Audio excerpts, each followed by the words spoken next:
Hello and welcome to the BSR Grand Tour live on Apex Racing TV. I'm Sam Fitzpatrick, and alongside me is Marco Barbino with Sam Kume on the cameras. And this is the penultimate round of the season, the second round of the Showdown. And Marco, after a troublesome opening round in the Showdown for my club dog, he was involved in a lap 1 crash in race 1. Really put him maybe behind in the points, but a strong race 2 and 3, and he leads the championship going into this round at Brands Hatch. Yeah, hello everyone, and absolutely right. Michael Evdoka is looking to put the championship away, and it wasn't the best of starts. You are right in Okayama, came back strong, and is looking like it means business today as well. Running in the provisional pole here from Brands Hatch, we are at the Grand Prix circuit, so longer lap, and we are in for the classic BSR GT format. Two races of 20 minutes and then a final race 35 minutes, reverse grid for race 2, and race 3 of course will be determined by the finishing positions of the second race. And of course this race 1 we have the qualifying session. We are 5 minutes away, and I think, Sam, we can give a look at the championship standings right now. Yes, and like I said, it's Michael Evdoka leading the way in the championship with Jamie as probably his best challenger. Jamie did well last time. I think he may have got one race victory, I'm not quite sure. But he's certainly going to be the one who's pushing Michael Evdoka 35 points behind. He's got to have a really good couple of rounds to end this championship if he's going to challenge. Then it's Scott Malcolm and Colin Robinson with Richard Warmingham and Steve Lebetti, who aren't here today and weren't here either. Okay, very much seems like though they have pulled out of the championship. And of course, in the championship, Marco, that's also really, really close with Colin Robinson just about leading the way on Scott Malcolm. That's 24 points between those two currently. They always seem to find each other out on circuit, and that's going to be a really interesting battle between those two because they do always seem to be so evenly matched. It is, and like we said, consistency is key, and it will be key today as well. Unsurprisingly, because we seem to say this thing every time we come to a race. First corner is problematic, and we saw what happened in Okayama, turn 1 of the first race, and here, and that's not a very difficult first corner, but here it's one of the toughest first corners in iRacing because you are braking, but also the track is moving on the right and down the hill. You have a huge compression going down a paddock hill bend, and then on the run up to Druids. So we'll see people maybe having different braking zones than other guys, and it might become a problem. Hopefully not, but you have to be extremely careful there. But it also provides for a nice passing spot during the rest of the race, because then after that the rest of the track is absolutely very difficult just to keep the car on the track. Fast corners, you run the risk of going a bit wide, and if you go wide you are into the grass and it's very difficult to get back on the racing line. But that first corner provides a very intriguing passing opportunity, and of course also I'd say Druids will provide for a nice passing opportunity provided you get a good exit coming out of Paddock Hill Bend. Yeah, absolutely. This circuit is so narrow, and of course lots of fast corners like you mentioned, Marco, and particularly going into this next section. Plenty of fast right-handers coming up, and it's just about picking your spot. This one I always find really difficult. I always outbake myself for this one, and then just attacking the curbs just right these next couple of kinks. And of course, yeah, like you said, Marco, that Druid's corner, turn 2, will be very useful for overtaking. But we do usually see overtaking difficult round here, which makes qualifying that much more important. We saw Richard Warmingham, I seem to remember, just controlling the field last year from the pole position. But yeah, qualifying, this is possibly the most important qualifying of the season, Marco. And at the moment, it's Michael Evdoka leading the way. Yeah, and next week, of course, the championship will end in Sebring, a completely different kind of racetrack, very long, with a lot of passing opportunities, but in common, these two tracks have that they are very difficult, and they provide a unique challenge to the drivers. Every corner in Sebring is a bit banked, and here we have, like we just saw with Underhill, Corners with a little bit of banking, elevation changes. I love this track. I prefer the shorter version because there are less corners, so I am not very good, so I have to learn less corners as Underhill is on the start-finish line with a 21.8, and he stays in 8th position as heirs Robinson, Clark, and Jacobson have given up and they are in the pits while there are all the other drivers on the track. Of course, you have to cross the start-finish line before that 15-minute mark hits the clock, before the checker flag is in the air, if you want to have another shot at pole position. And Michael Evdoka has the pole in the bag so far, but he's still trying to get another fast lap in. He doesn't feel safe, I think, even though I think that Jamie Ayres will not be able to start a fast lap in time since he's just coming out of the pits right now. Yeah, Michael just doing as many laps as he can. He sent me a message before this race just saying that he hadn't done much practice for this. I think he's got other commitments in iRacing to complete as well, but it hasn't prevented him from taking pole. We will take you through the grid in a moment, just as all the drivers complete their lap times now. But yeah, this is a unique challenge for Michael, isn't it, Michael? Because it's very much his to lose. But of course, at Okayama, we saw him lose the car by himself into turn 1, and that was a really surprising mistake. Yeah, speaking of Michael's other commitments, I saw him race. I had the pleasure of commentating him last Wednesday when we were with the official Le Mans series at Daytona, and he had a good race there with the LMP2 car.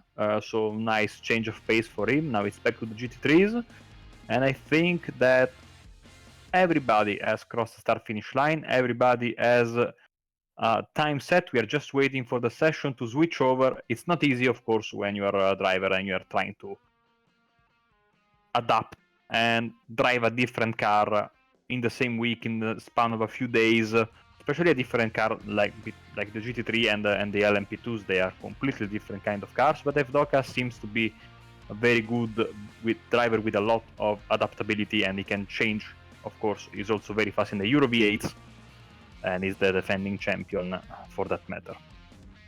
Yeah, I also know he's been racing GTEs earlier on in the day, so he really is adapting to quite a few cars at one time. I also think he's making this session go on for a little bit longer because he hasn't completed his lap. We saw him go into the pits, and I don't think he crossed the line. So thanks, Michael, for checking this out for an extra 40 seconds, but we have only got 5 more seconds to go.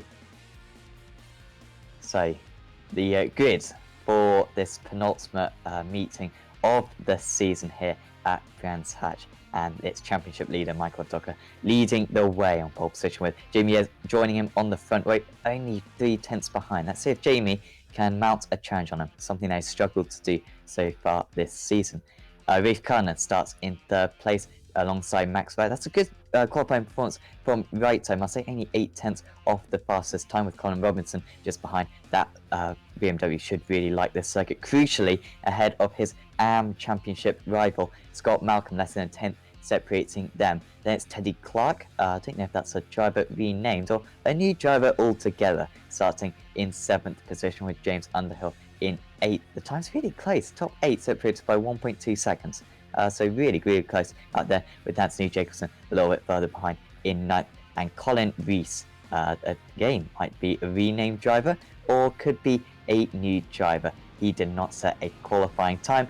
He should start in 10th. I don't think he's got away from the grid. So we'll have a 9-car field for you today, and we've got an entire formation up. I don't know why they can't just skip through the Indy circuit, Marco. Of all the features, as a commentator, I would love that, especially with this and Road America. But there you go, we've got to put up and then with an entire formation lap. Well, we have the time to commentate on the beautiful weather. Lucky for you that the WEC event was last week and not this week, because today the MotoGP at Silverstone was a washout, and it's going to be a very costly washout for the Silverstone organizers, because I think that people are not very happy about that, and also the MotoGP guys are not happy about that as well. So, well, I don't think that with the cars it would have been a washout, but I then didn't take a look at the track. By some accounts, the track was basically a river today. So yeah, and by thinking that they had a new tarmac, they basically repaved the track. I think before the Formula One Grand Prix this season. Well, something hasn't worked very well, and yeah, I mean it's going to be an interesting thing to follow in the next few months, because once again people will, and MotoGP will want their money back. So, and the sponsors, of course, because you haven't raced, etc., etc. So hopefully today it seems like the weather will hold here in Brands Hatch, even though it's not very pretty. But there is a beautiful scenery all around the track, beautiful trees, a lot of green, and we are almost done with the pace lap.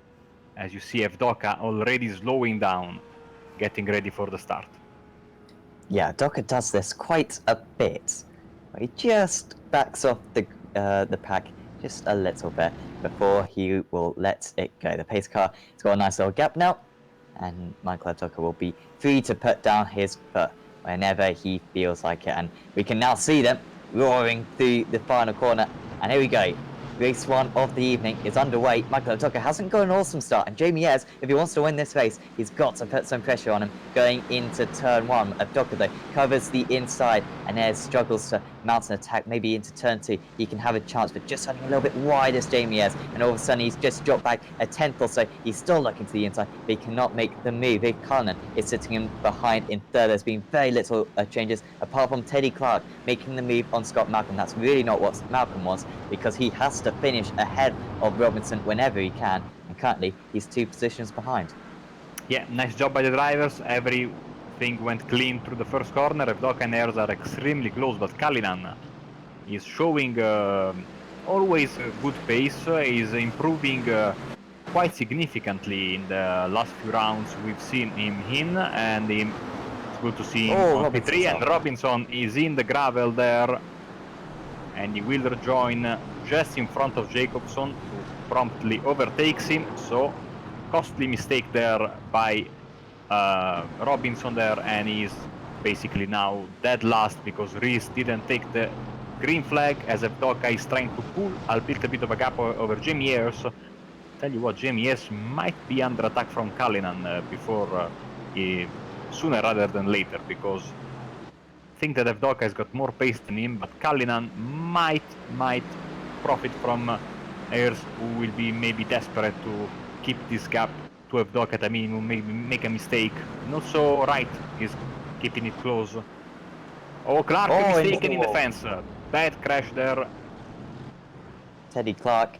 Yeah, also Underhill, I think, went into the gravel. Let's see, it might be 2 separate crashes. We got it on the back end of the camera shot, yeah. Oh no! Oh, that's what happened there. And that's race over for the BMW, and the Mercedes, I think, is severely damaged. And yeah, tow to the pits for both of these guys. Well, they do get faster pairs, so they can continue in this race. Hopefully they will, because they'll be relatively close to one another once they come back out on the circuit, but they will be a long way behind everyone else. So that's really profited Anthony Jacobson and Colin Robinson, because Robinson just cannot afford to lose any more points than he has to Malcolm. That's 2 drivers out of the way. Malcolm himself actually pretty fortunate, because I think he was between he was actually just ahead of James Underhill, but got through unscathed and moves up into 6th position. Sorry, 5th position.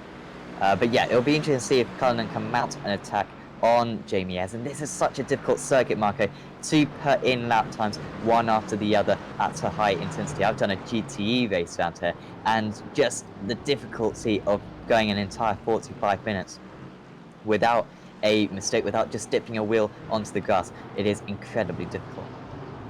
Absolutely, it's so tough to be consistent around here, and that first corner especially can make or break your lap immediately after the start-finish line, because you miss your braking marker by just a bit. Maybe you have a car in front, maybe you are looking in your mirror because you are defending from a driver behind you. You miss that braking point, you take the first corner just a little bit different than normal, and you are in for a bumpy ride on that outside curve, but sometimes also in the gravel there out on the left side of turn 1 and 2. So gotta be extremely careful around the and of course it's 20 minutes of racing, so there's plenty of time to make a mistake, as Robinson is closing in on Jacobson after the mistake that Robinson made earlier. See car sliding there, a little bit of banking on that corner. I love that corner there. And now back to the start finish straight. Let's call it a straight. Always gets me with Colin Robinson's style, seemingly. How he, I know, he can correct me if he wants, but it just seems like he takes big cuts at the wheel, and it kind of makes the rear end go round a little bit. And if he can do that effectively, it can really work out. But occasionally, as we saw at Phillip Island and making a couple of mistakes, it can make the car slide a little bit more than you want. And he doesn't exactly want that against Anthony Jacobson, but in a qualifying lap, certainly, when you hook that driving style up, it can really, really help you. He's looking for the move on Anthony Jacobson currently, because the BMW, it's going to excel around any circuit. You'd expect it to be here, but of course, to make an overtake, Anthony Jacobson, with the straight line speed of the Mercedes, looks quite good. So I think, Marco, if Robinson's going to make this one, I reckon it's probably going to be at least a half mistake from Jacobson, which allows him through. Yes, and by the way, Underhill is out of the pits, so he's back on track, one lap down, I suppose. After his big crash, car is squeaky clean after the fast repair. Clark instead is out of the race, I think.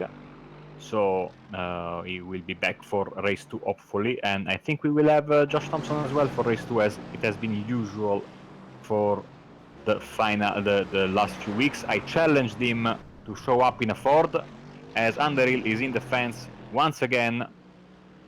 Maybe put the left side wheels on the grass. Let's see. Yep. I've done the mistake many a times, so I know how does it feel to have a crash like that. And no more fast repairs for him, so he'll have to deal with that car until the end of the race, as Robinson and Jacobson are going at it once again. Yeah, pretty much every corner around this circuit, there's always a risk of doing that. So, yeah, it's not just around there. Jacobson's taking a lot of curve, and I thought he may even spin the car, but it could be close to that in terms of badness.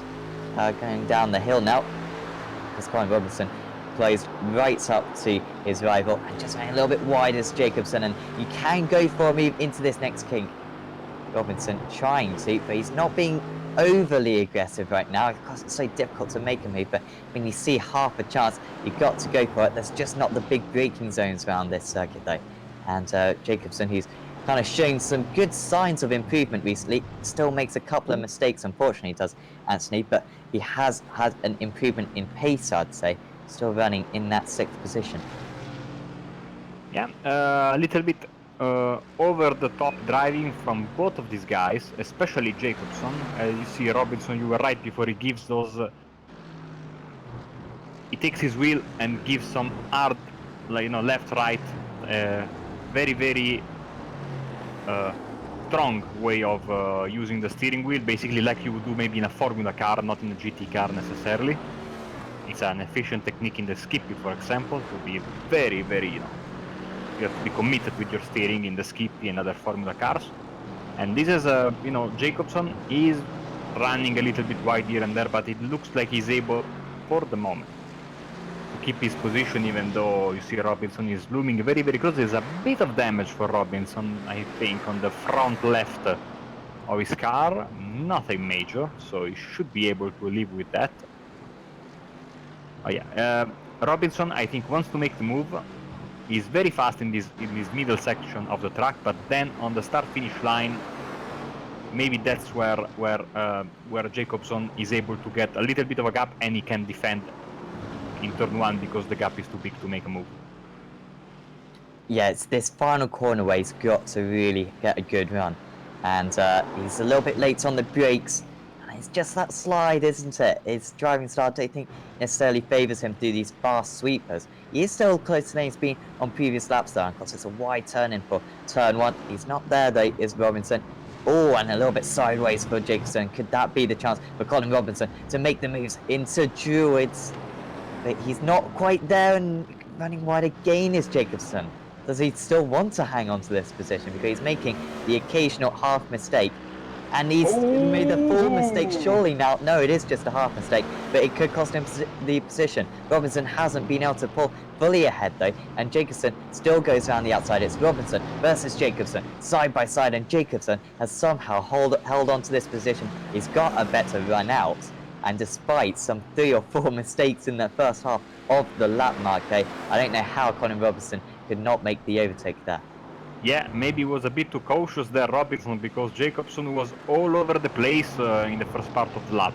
So I'm a bit surprised he got that good of an exit down to the backstretch after that scary moment there. But it seems like this Mercedes is very good when you put the power down, and he's able to keep this position. But he's going to be under pressure for another 10 minutes if he's able to manage that pressure. That's my question, because it's going to be 10 very, very long minutes for him. And, yeah, Robinson also is pushing extremely hard. Of course, Malcolm sitting there in front of these guys is relatively calm because he sees them battling. And you see now, for example, Jacobson took a little bit of a gap there in turn 1, so maybe a little bit of a mistake from Robinson there, but they are still extremely close. Yeah, absolutely.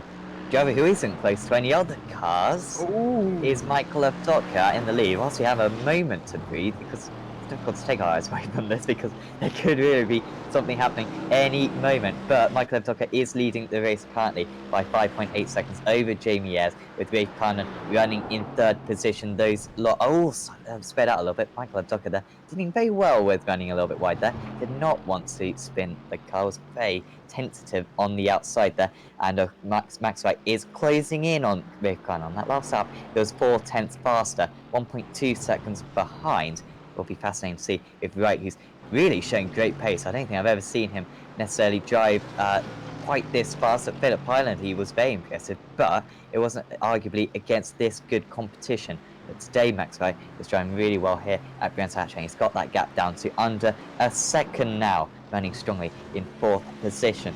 Then it's Scott Malcolm, of course, running in 5th with a little bit of a gap over Anthony Jacobson. It's only 3 seconds. Just wonder if Colin Robinson made the move now on Jacobson, whether he could hunt down his AM Championship rival. But as it is currently, Scott Malcolm will take a nice little chunk out of the 24-point gap that Colin Robinson holds over him currently. Beginning of the race, I thought that Kalinen had pace to attack.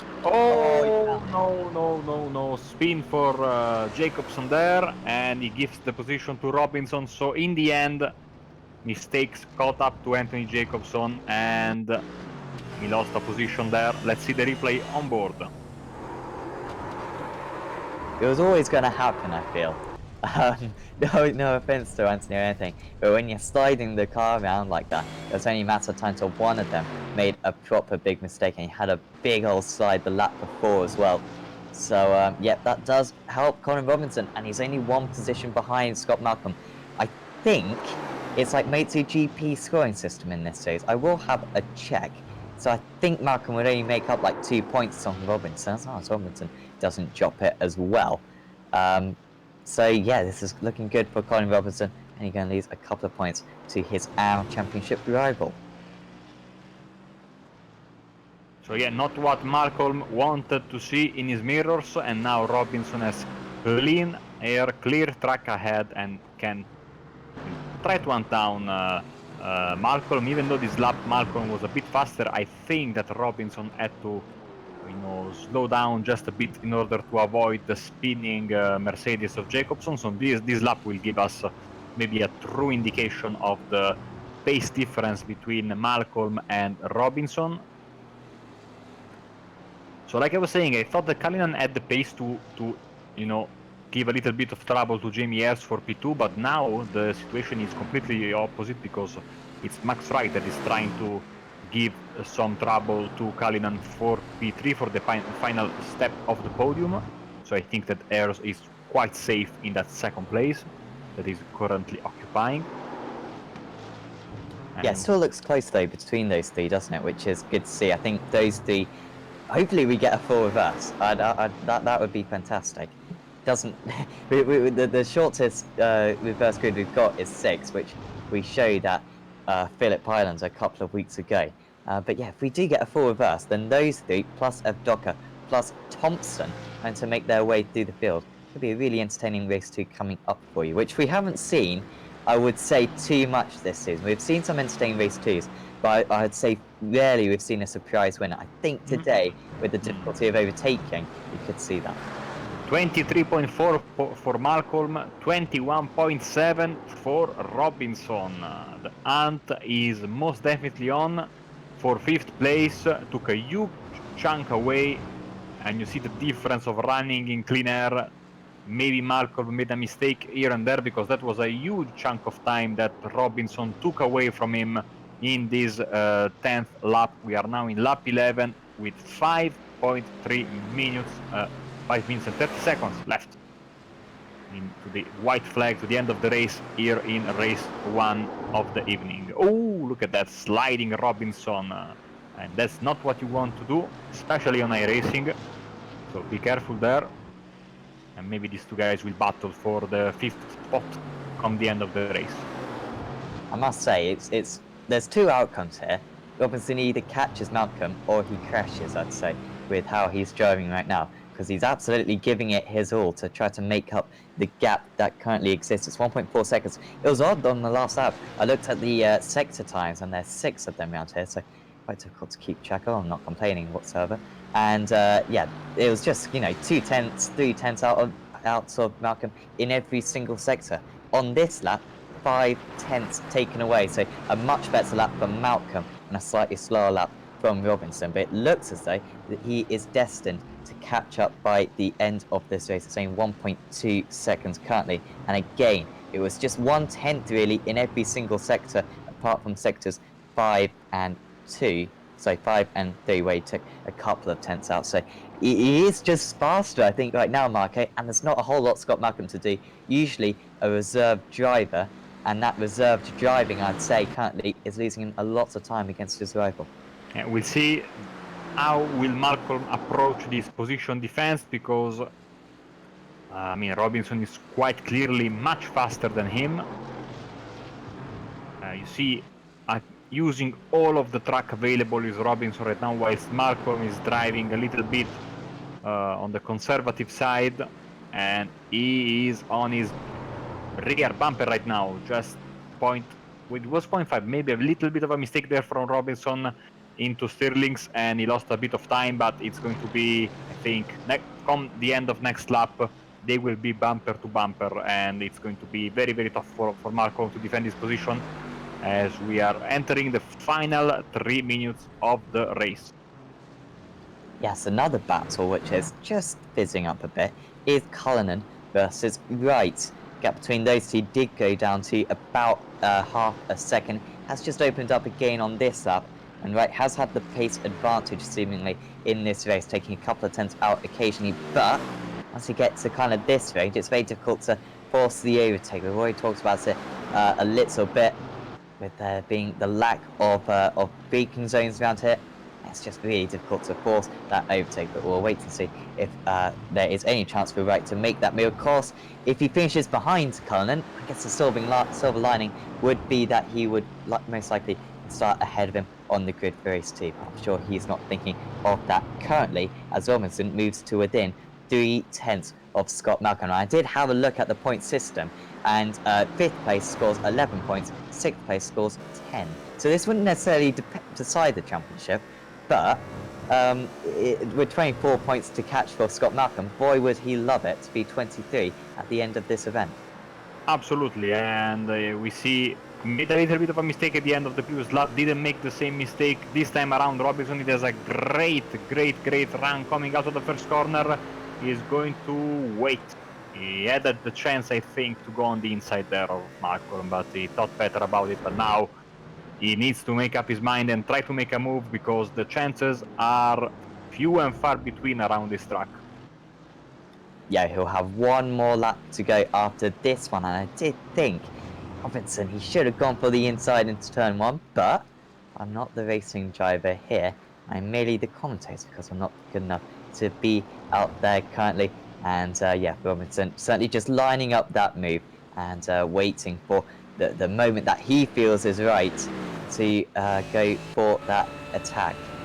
Because he relied on the mistake from Jacobson earlier on. He struggled to get close to Jacobson, really. He's finding it easier to get close to Malcolm currently, because Malcolm is so much slower, seemingly, than the BMW driver. But it's through this part of the circuit where Robinson needs to stay close, and then he'll have a chance going into turn 1. Yeah. Meanwhile, Doka got the white flag, so these drivers here, Malcolm and Robinson, will have just one more lap to sort out this battle.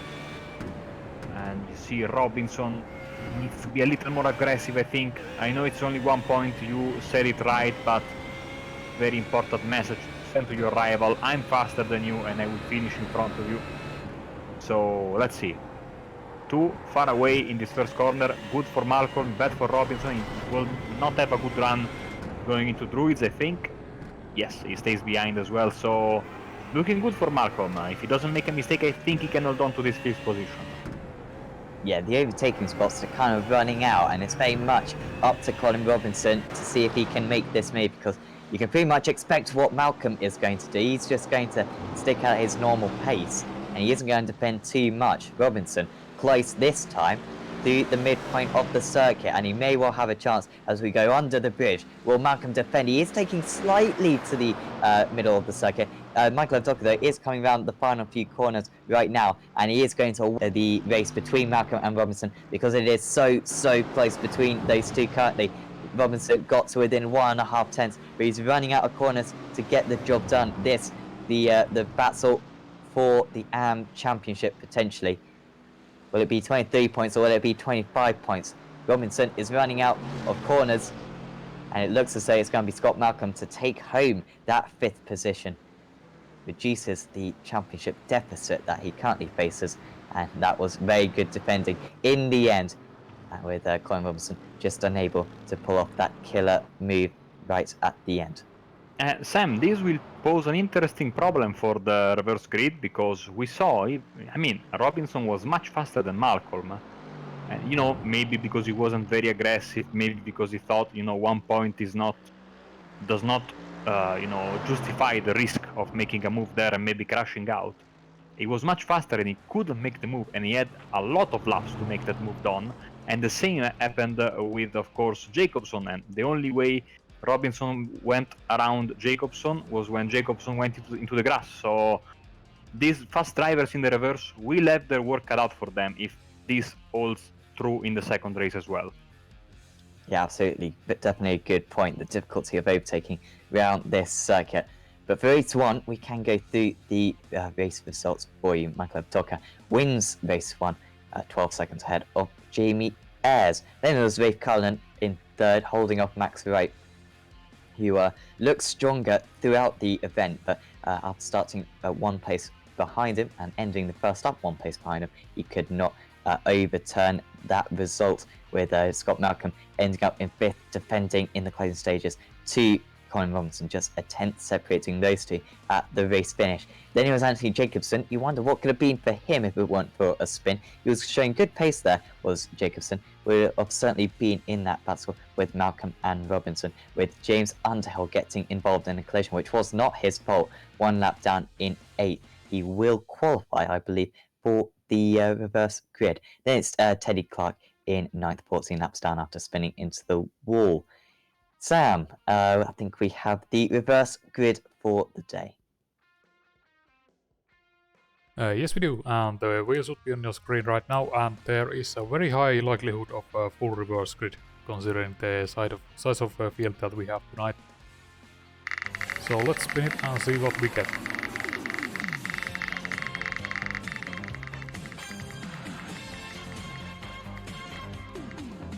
It is not going to be full.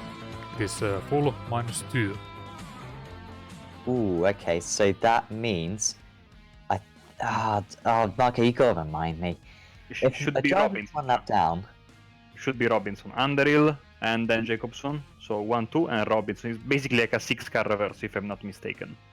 Okay, I just wasn't sure if the one lap down made him eligible or not, but I think it does. So yeah, Colin Robinson will be on pole position. I was really hoping for a full reverse grid, but you know, still 6, not bad. And it will be a really interesting race too, with difficult overtaking out there, and Josh Thompson should also be joining us for race 2 as well. Certainly do not miss it. We'll be back with you in about 20 minutes time for race 2 of the evening here at Brands Hatch.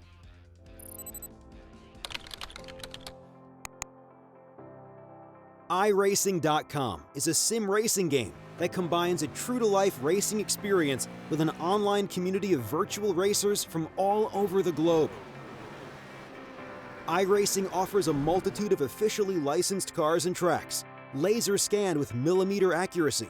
Their car models and mechanical systems are based on real-world physics and engineered in cooperation with manufacturers and race teams.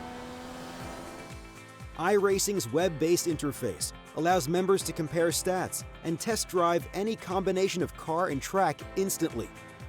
Their skill license system ranges from rookie to pro, ensuring members are always pitted against those with similar skill sets. Members are able to sign up for a weekly race series, compete in time trials, host a private race with friends, and participate in racing leagues created and run by the community. With over 60,000 members, iRacing works in partnership with renowned motorsport organizations like SRO Motorsports Group to deliver virtual races based on the real-life Blancpain GT series. iRacing's Blancpain Endurance Series features team racing, giving members the ability to build a team and participate in races ranging from 3 hours to 24 hours. Additional partners include NASCAR, IMSA, V8 Supercars, IndyCar, allowing members to race in their very own 24 hours of Spa, Bathurst 1000, Daytona 500, and many more. iRacing.com, delivering the most authentic racing experience short of getting into a real race car.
Yeah, I thought it looked like, oh, he's blocking now on the left side. We see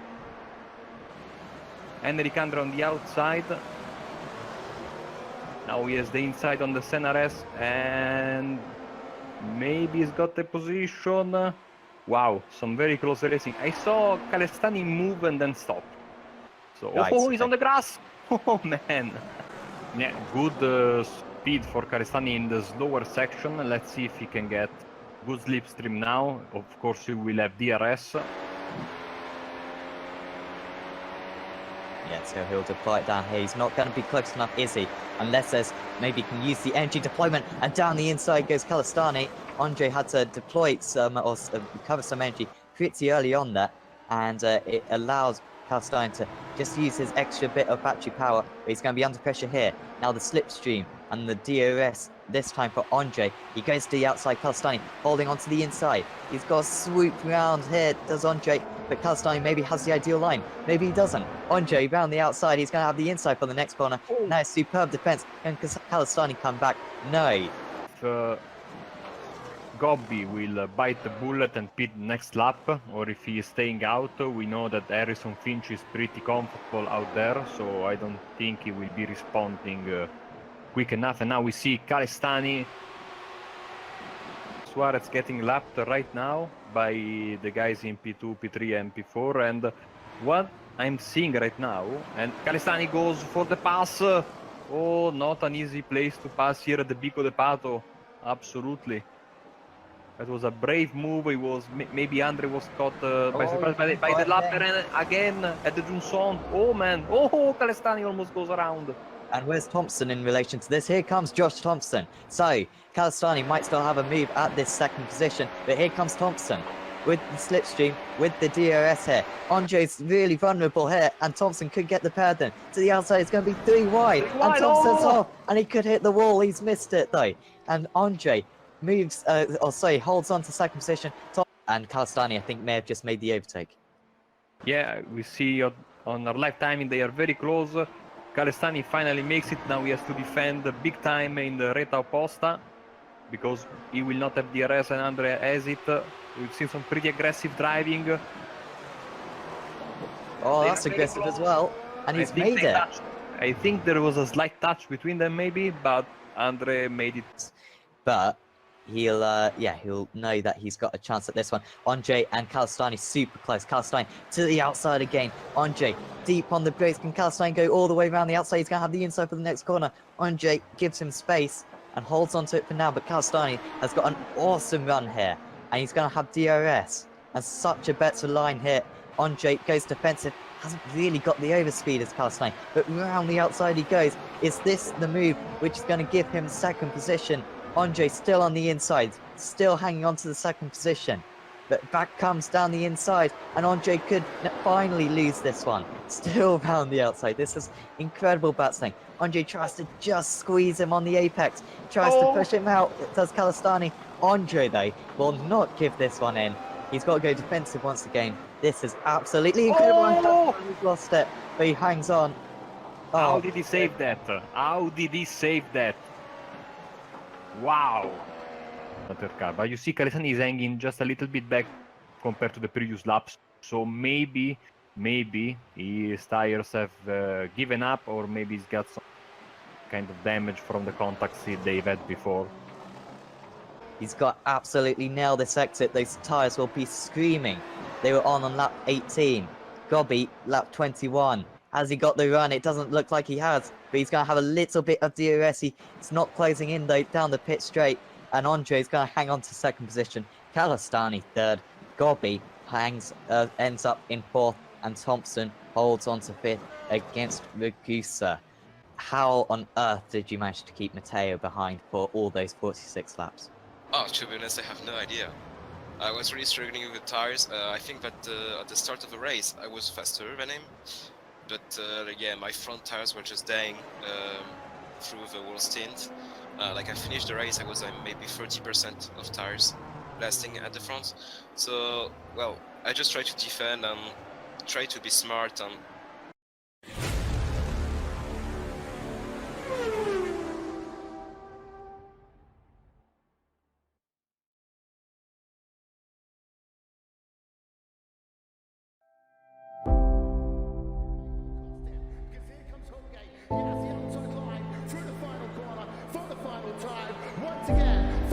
finish here of the Indianapolis Motor Speedway. Will it be Tim Hogan? It's going to be Christopher DeMeritt at the line.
And he will get his foot down any moment now as the pace car pulls in.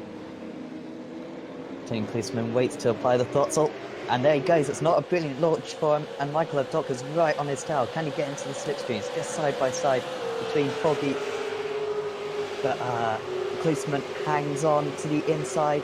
Abdoka not taking too many risks, and down the inside for Klusman. It's a good start for him. Just holding on against Abdoka. Foggy into third, Granton fourth, Jackson fifth, Lutzmore sixth. And Daledonne goes around at the chicane. He's bringing the car back onto the track, but he lost a lot of positions there. Too aggressive, as I said, inexperienced with his cars, and it showed here.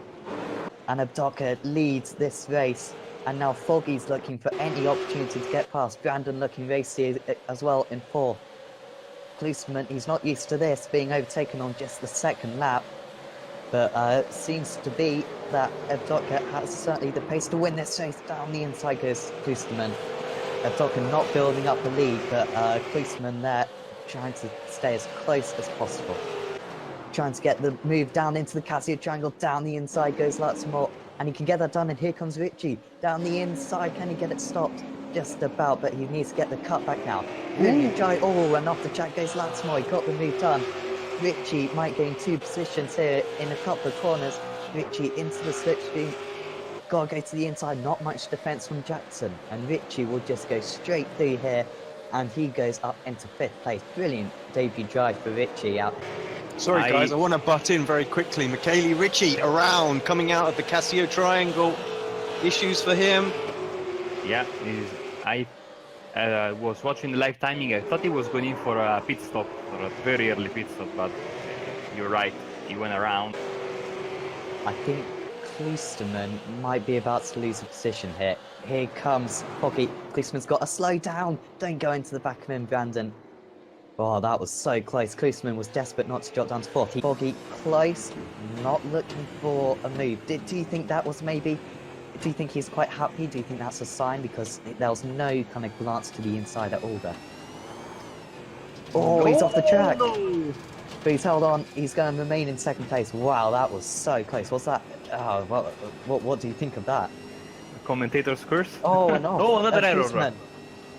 And Brandon now around the outside. He's going to have the inside for the final S. And Klusman started in first place. But on lap 10, he's fallen down to fourth. And avoiding contact. Well, the other car we was got another joining driver up. So, Rosie Borges has just gone off. McKnight, no. Wow, and now down the inside of both of them goes Michel Ritchie. Down the inside goes Ritchie. McKnight's going to try to hang it round the outside. Ritchie hangs on 2 places in one. We're seeing McKnight spend 10 laps behind Borges, not being able to make up 1 place. And Ritchie has made up 2 places here, twice now in this event. Doesn't seem like anyone's going to pick this time round. And Klusman is in. Oh well. So Alex, you're opposite. Miles off. Abdoka's in. So Abdoka's in. And of course, he pins this time. Well, now we're really confused because I was hoping that for once Apex Racing TV would know what's going on with the strategy, but that's right in the middle. So he's left himself options, but now a two-stop's going to be surely really difficult for him to achieve. A drive a little bit off the. Oh, Foggy is in. Foggy's in. Is Brandon in? No, Brandon stays out. So surely that's got to be a two-stop for Brandon. Is Foggy exiting the pits? Yes, he's miles ahead. Foggy is a long Nicole Foggy with a much shorter pit stop, 9 seconds shorter. And Johnny Brandon is in from the first position.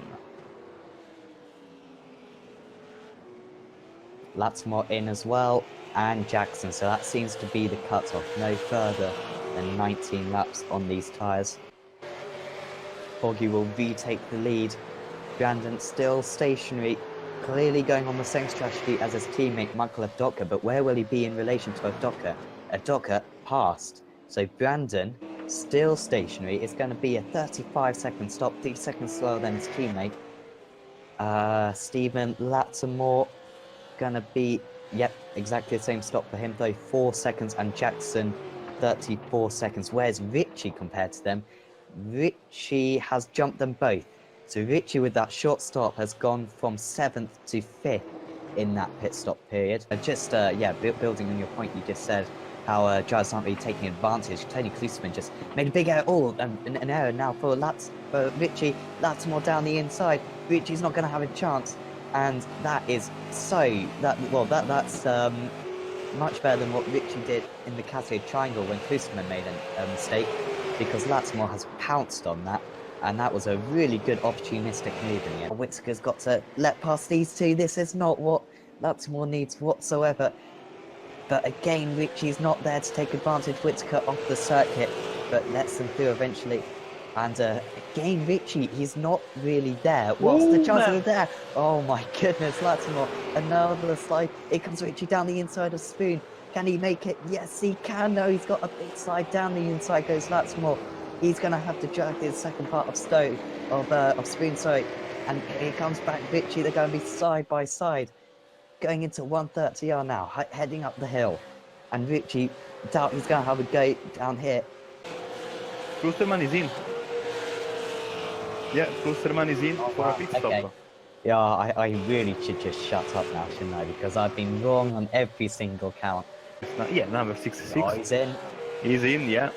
Oh, okay, well, this is really spicing up now. I was a bit concerned that maybe they're all going to go for 2 stops, but there's a clear divide in the strategy.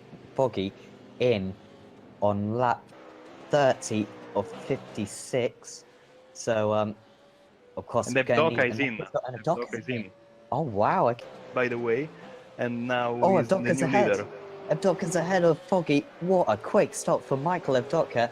7.7 seconds for Avdoka. What a pit stop. He is into the net lead. And Latimore is around again. Oh no, he saved it. Oh, he's going to lead up to Jackson, isn't he?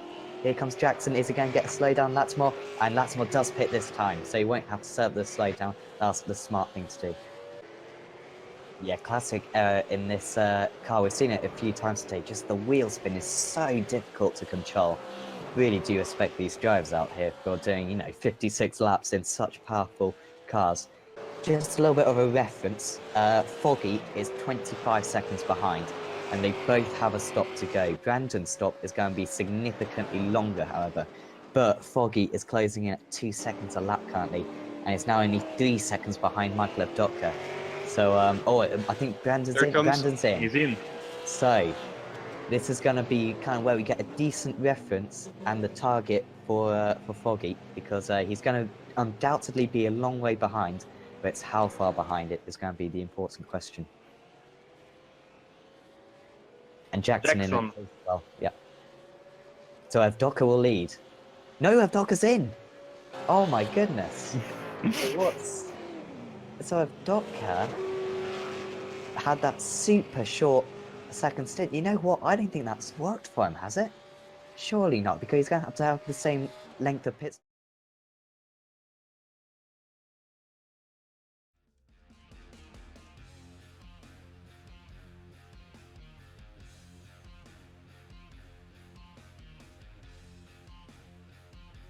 Welcome back to the BSR Grand Tour live on Apex Racing TV. I am Sam Fitzpatrick.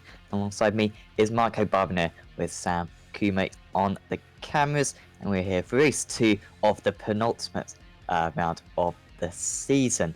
And we are just gridding up for this race 2 of the evening. And Marco, we saw not the most enthralling first race of the evening. We saw Colin Robinson in some nice little battles with Anthony Jacobson and Scott Malcolm, but certainly at the front it was a bit stale, I'd say.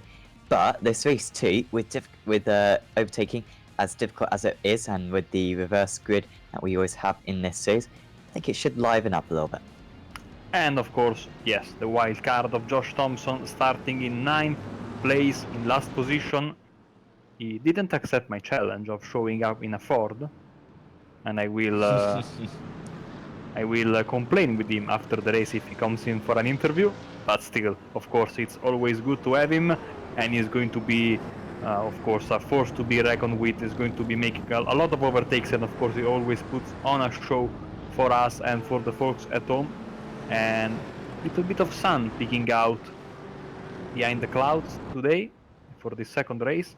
Robinson and Malcolm will start 1 and 2 for this second race of the evening. So the battle for the AM Championship will be once again, I think, in the spotlight. And this is the beginning of the race. We'll see how Evdoka and all the other fast guys will cope with having to make moves in a very, very, very narrow track. And hopefully nobody tries to force the issue in turn 1. Yes, we will hope for that. Robinson in that first race showed really good pace. He actually had the same amount of pace as kind of Max Wright with Kanan and Jamie Ayres. When he wasn't sliding about, his aggressive driving style does add some little bit of unpredictability. And as long as he just keeps it on the road, feel as though he might stand a chance, especially if Scott Malcolm and it can hold up the drivers behind. Yeah, of course, track is a little bit hotter than race 1, so managing your tires will be more important. It's always important, but more important than in the first race. And we are almost ready, Sam, because the pace car is taking the penultimate corner right now, and Robinson will lead the field to the start-finish line.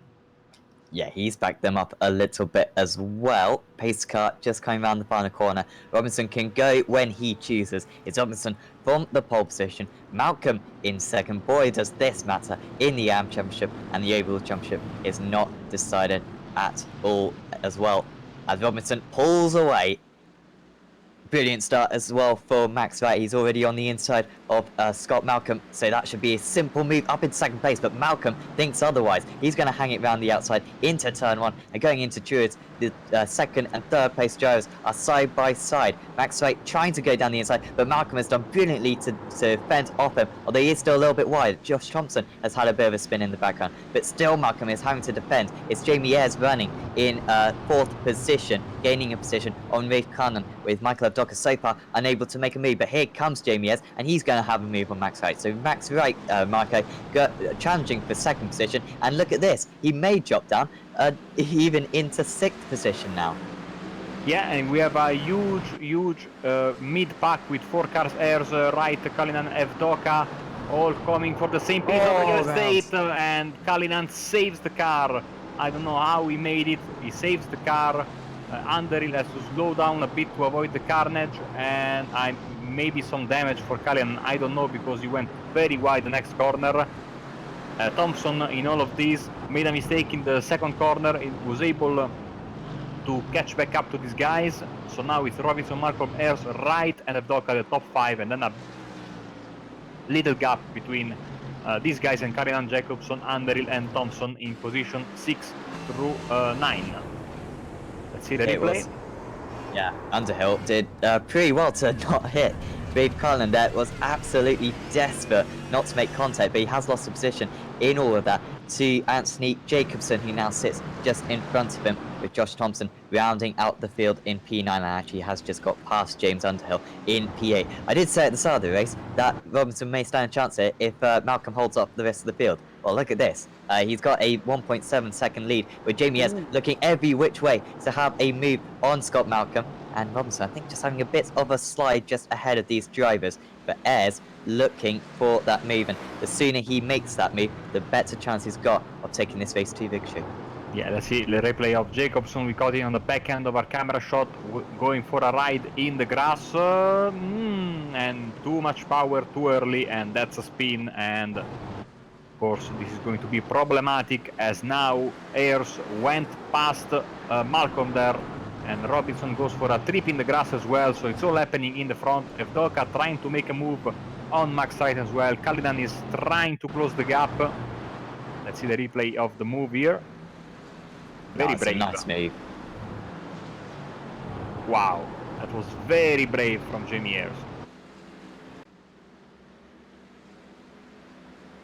That's promoted him up into second position. He can now charge down Colin Robinson.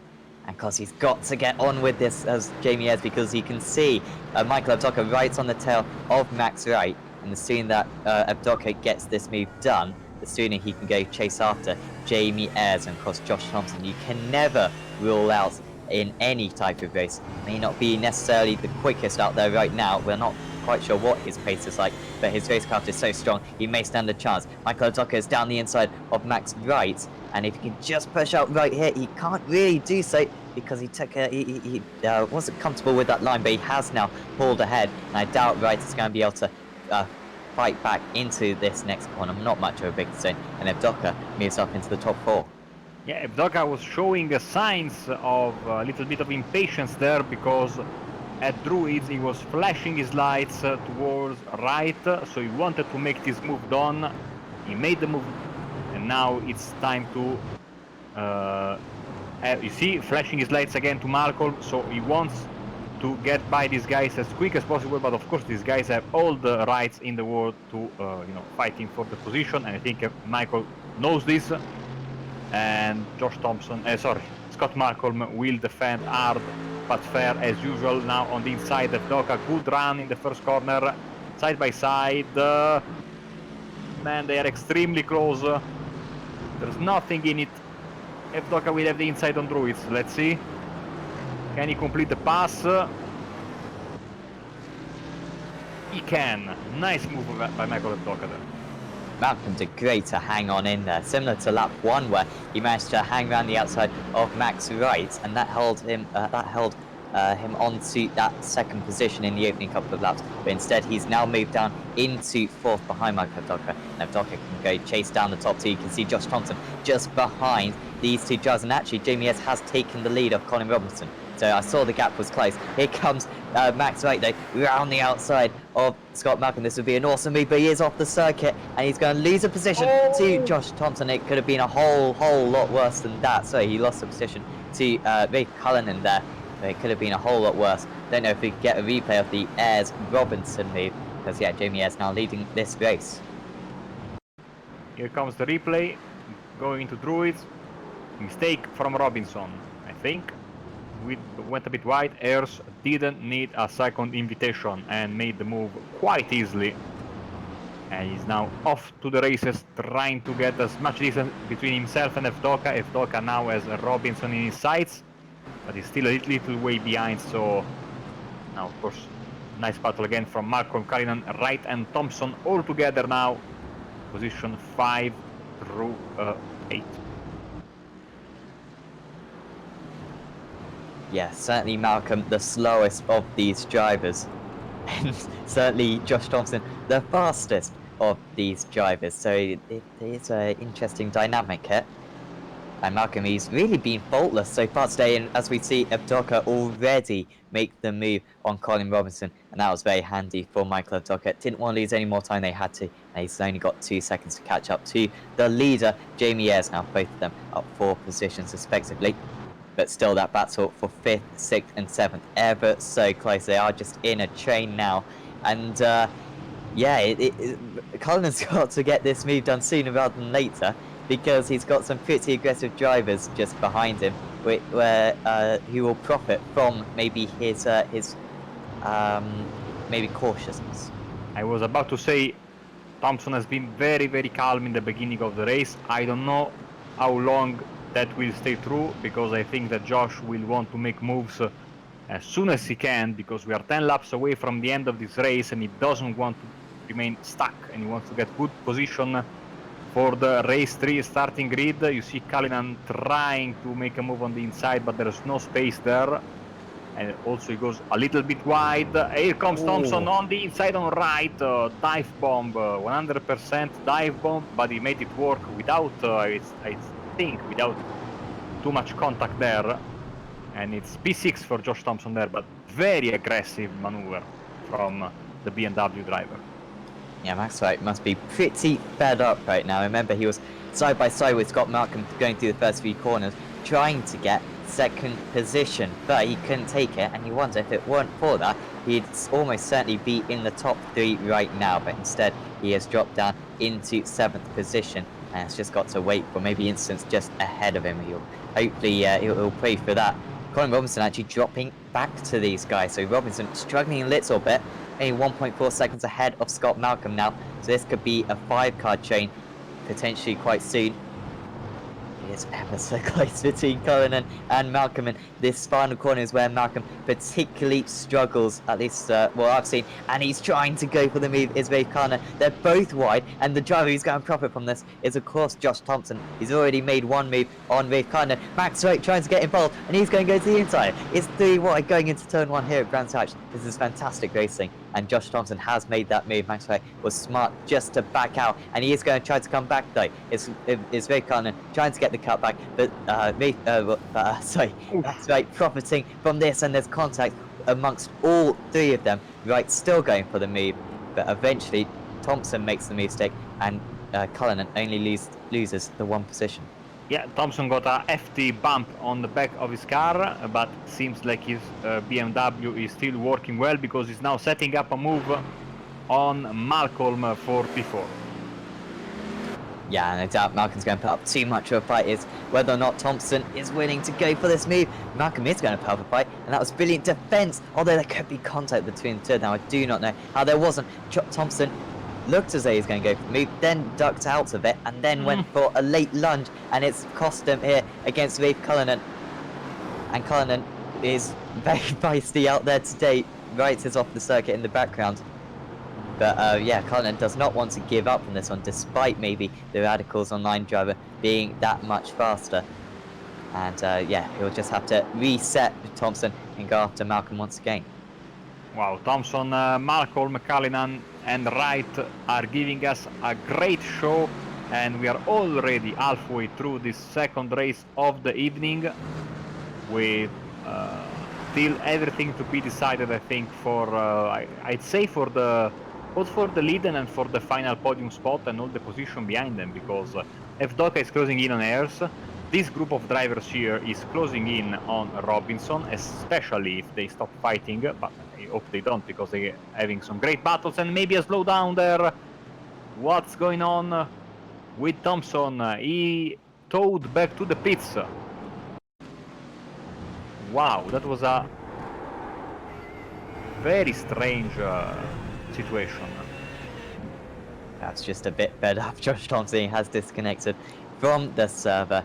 That will be the end of his race. Hopefully we'll see him back for race 3, but I feel as though I doubt it just a bit. Michael Abducker cannot have any doubts here when it comes to making a move for the lead on Jamie Ayres. And Jamie Ayres, if he wants to win this Showdown Championship, really does need to get these points under his belt to at least peg back a few points in the championship. It's very much a duel for the overall championship amongst these 2, and at the moment Ayres is hanging on in there. This lap 9 of 16 still got a long way to go, and Ayres, well, this is going to be super tough. We have seen Jamie Ayres this season, you know, really showing his quality, but this is a very unique challenge of keeping behind a driver of Michael Abducker's class, you know, around so many laps around this difficult to overtake circuit. Yeah, extremely wide there, and I think Malcolm also made a mistake. He's in P6 right now, so Wright and Collinan both went past him. But yeah, Ayers is going to have his work cut out for him, and now we see the replay of what happened here with Scott Malcolm. So Collinan went through at Druids, then Wright.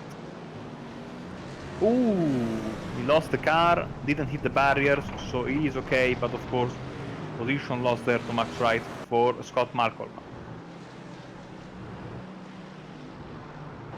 Yeah, and that's kind of Malcolm's first mistake, I think, of the day. So that was a little bit disappointing to see. And he's going to lose quite a few points to Colin Robinson at this point in the race. He cannot afford that. Jamie is still leading the way, though. Ahead of Michael Abdoka, the gap across the line is going to be 0.2 seconds. But can he have a look into turn one? It's just so narrowed down into that turn one. Down the hill they go.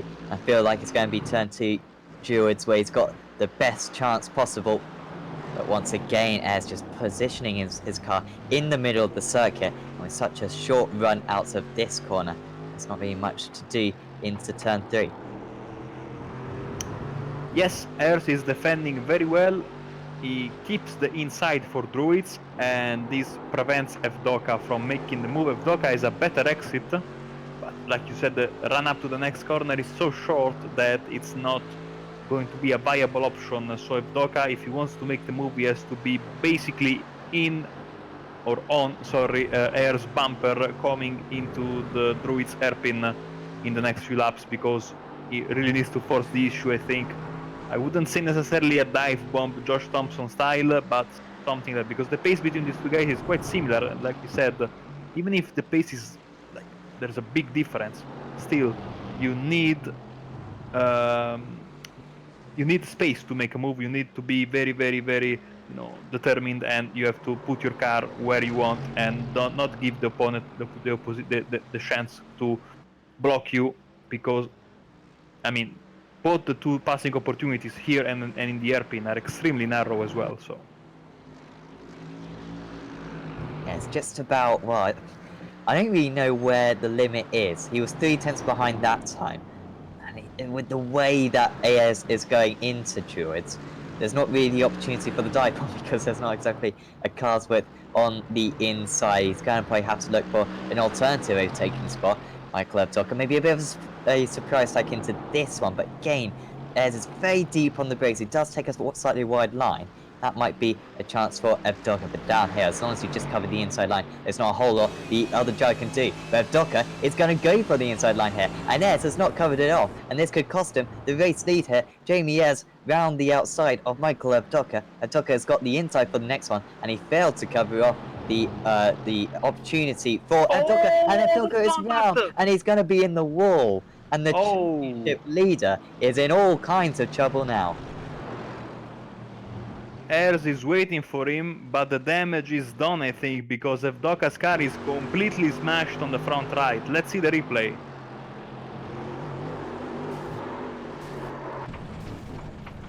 That was a hard hit for Evdoka. I think he will have to stop for repairs. He won't for the moment, but let's see, because Ayers' car looks okay. Evdoka's looks very, very damaged. So maybe he didn't get a meetable flag, required repairs flag, mechanical damage flag should be the correct name. But I think his pace will be severely influenced by this contact, and that was something we didn't want to see, because it was a very, very good battle between these two drivers. And I'm very surprised that Ayers did not cover the inside in the previous corner.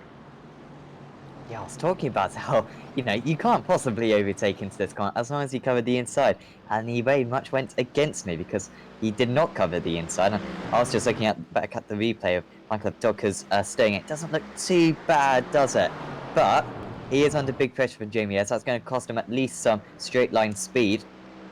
But as he becomes a little bit more comfortable with that damage, maybe his pace will pick back up. Unfortunately, there was no one really to pick up the pieces. Colin Robinson, gained about 2 seconds on these guys in that last lap. Actually, Vic Cullinan moving along very nicely, and boy does Scott Malcolm want him to beat Colin Robinson right now, because that would really help him in the championship. But yeah, we will just have to wait to see what happens amongst those top two in this battle as well for the final podium spots. It's just hotting up more and more. Yeah, absolutely. So if Doc and Airs on the start finish line, Airs is 1/10 faster, then a little bit slower is Robinson. Let's see, Airs is going for a move, I think. Situation is reversed now. I'm looking at Air's car, looks okay, just a little bit of damage. I think on the front left, not from Evdoka's contact, because that was, I mean, in that contact, Airs didn't get, I think, a single bit of damage, because it was just like a bumper-to-bumper contact that had the unfortunate side effect of turning Evdoka into the right side fence, but still, now it's Airs that flashing his lights towards Evdoka. I don't think Evdok is going to be too kind in this battle, let's say, after being, you know, a little bit tipped around by Ayres. I think he's going to be quite stern in his defense, and I think Ayres as well may be a little bit more cautious. He doesn't want to, you know, hit his rival for the second time today. Here is the battle between Max Wright and Rafe Cullinan. So Cullinan clearly with a mistake on this lap, and it's invited Max Wright back into this battle. Just looking at the sector times with Cullinan, lost half a second in sector 2, lost a little bit in sector 3, and lost a little bit in sector 4. So just a really poor lap, seemingly, this from from Rafe Cullinan, sorry, and it has allowed Max Wright to close right up onto the back of him, and down the inside will go the Mercedes. We've seen the outside line from Scott Malcolm working several times today, and it's worked brilliantly for Rafe Cullinan this time, but he has not got this move covered. Still down the inside is Max Wright, but hanging around the outside is the BMW driver, and he's going to have the inside for Graham Hill Bend. Still side by side those between these two drivers, and actually a much better exit for Max Wright. And this time there's no response from Rafe Cullinan. Max Wright moves up into 4th position. Nice move there, and back to the lead with 2.5 laps to go. Evdoka and Ayres bumper to bumper, but now Ayres is in the opposite situation as before, because now he needs to find a way past Evdoka, and it's not easy. Hopefully we won't resort to more contact, because it's unnecessary. Maybe we'll force Evdoka into a mistake, knowing that Evdoka has damage and there's nothing we can do about it. So yeah, it was very nice of Ayres to wait for his rival. The final corner has been problematic for some drivers, and for Ayres as well, because Evdoka, with all the damage he has been able to pull a little gap on the final corner of this lap. 2 to go right now, so it's now or never for Ayres if he wants to make this move. It's this lap or the next lap. Yeah, he just seems to be dropping back a little bit. Pedal issues for Josh Thompson there, then. And that explains his retirement from this race. I don't think it was necessarily sudden for him. Maybe just something that was going on, and hopefully he can get them repaired for race 3, because that would be a storming drive from the back of the grid. But here is Jamie Ayres, and once again, despite him having less drag than Michael Evdoka, because Evdoka's got that damage, of course, he's not getting anywhere near close enough. And I think Marco, as Evdoka just, you know, learns how to deal with his newfound damage, he should just gain a little bit of confidence after every corner that he tackles successfully. Yeah, especially if he's able to defend the inside in the couple of corners where you can really make a move, he is going to be fine. Now, Ayres is extremely close. Let's see if he can keep the gap throughout the final corner. Yes, he can. He has a very good run coming out to the final corner.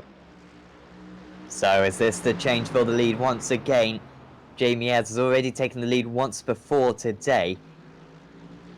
But going into turn 1, he has not made it. Going into Jersey, he's got to just be super deep on the brakes. Got to try to carry the speed round the outside. He hasn't been able to do that. Maybe the cutback is a possibility, but just getting the car a little bit sideways.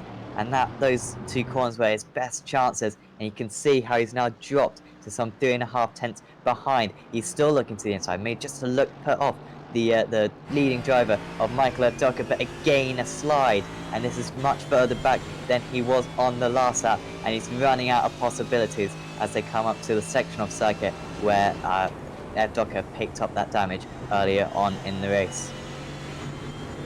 Great onboard shot here from Jamier's car as they try to cut on the curves, use all the track they can. A little bit of a mistake there from Jamier's, and the chances are reduced to a minimum right now, so Evdoka is looking good for another race win. Now only one more corner for Michael Evdoka to tackle. He's already got one triple this season at Phillip Island, and it looks as though he's building up to one today as well. He's a little bit wide though, and Jamie Ayres might stand a chance here as they race to the line. The Team Mercedes, who is going to win this one? It's Jamie Ayres. Jamie Ayres is the winner. I cannot believe it. Just as I was speaking up to Michael Evdoka, perhaps lining up another triple today, it is Jamie Ayres who has stolen the race victory by just half a tenth of a second. He will start on pole position for race 3. Quite incredible end to that race, Marco. I've never commentated on a finish like that. But what a mistake from Michael Evdoka there, leading comfortably into the final corner, and maybe just a bit of a lapse of concentration. I want to see that again because it looks so strange, because yeah, he went a little bit on the grass, but it wasn't like a big off. So was he out of fuel? Did he let Ayres by? I have no idea what happened there. Well, with his extra drag, I think that did not help him whatsoever. He may have lost out anyway, but because the bonnet as well, losing him a little bit of straight line speed, and that may have just been enough. Let's see.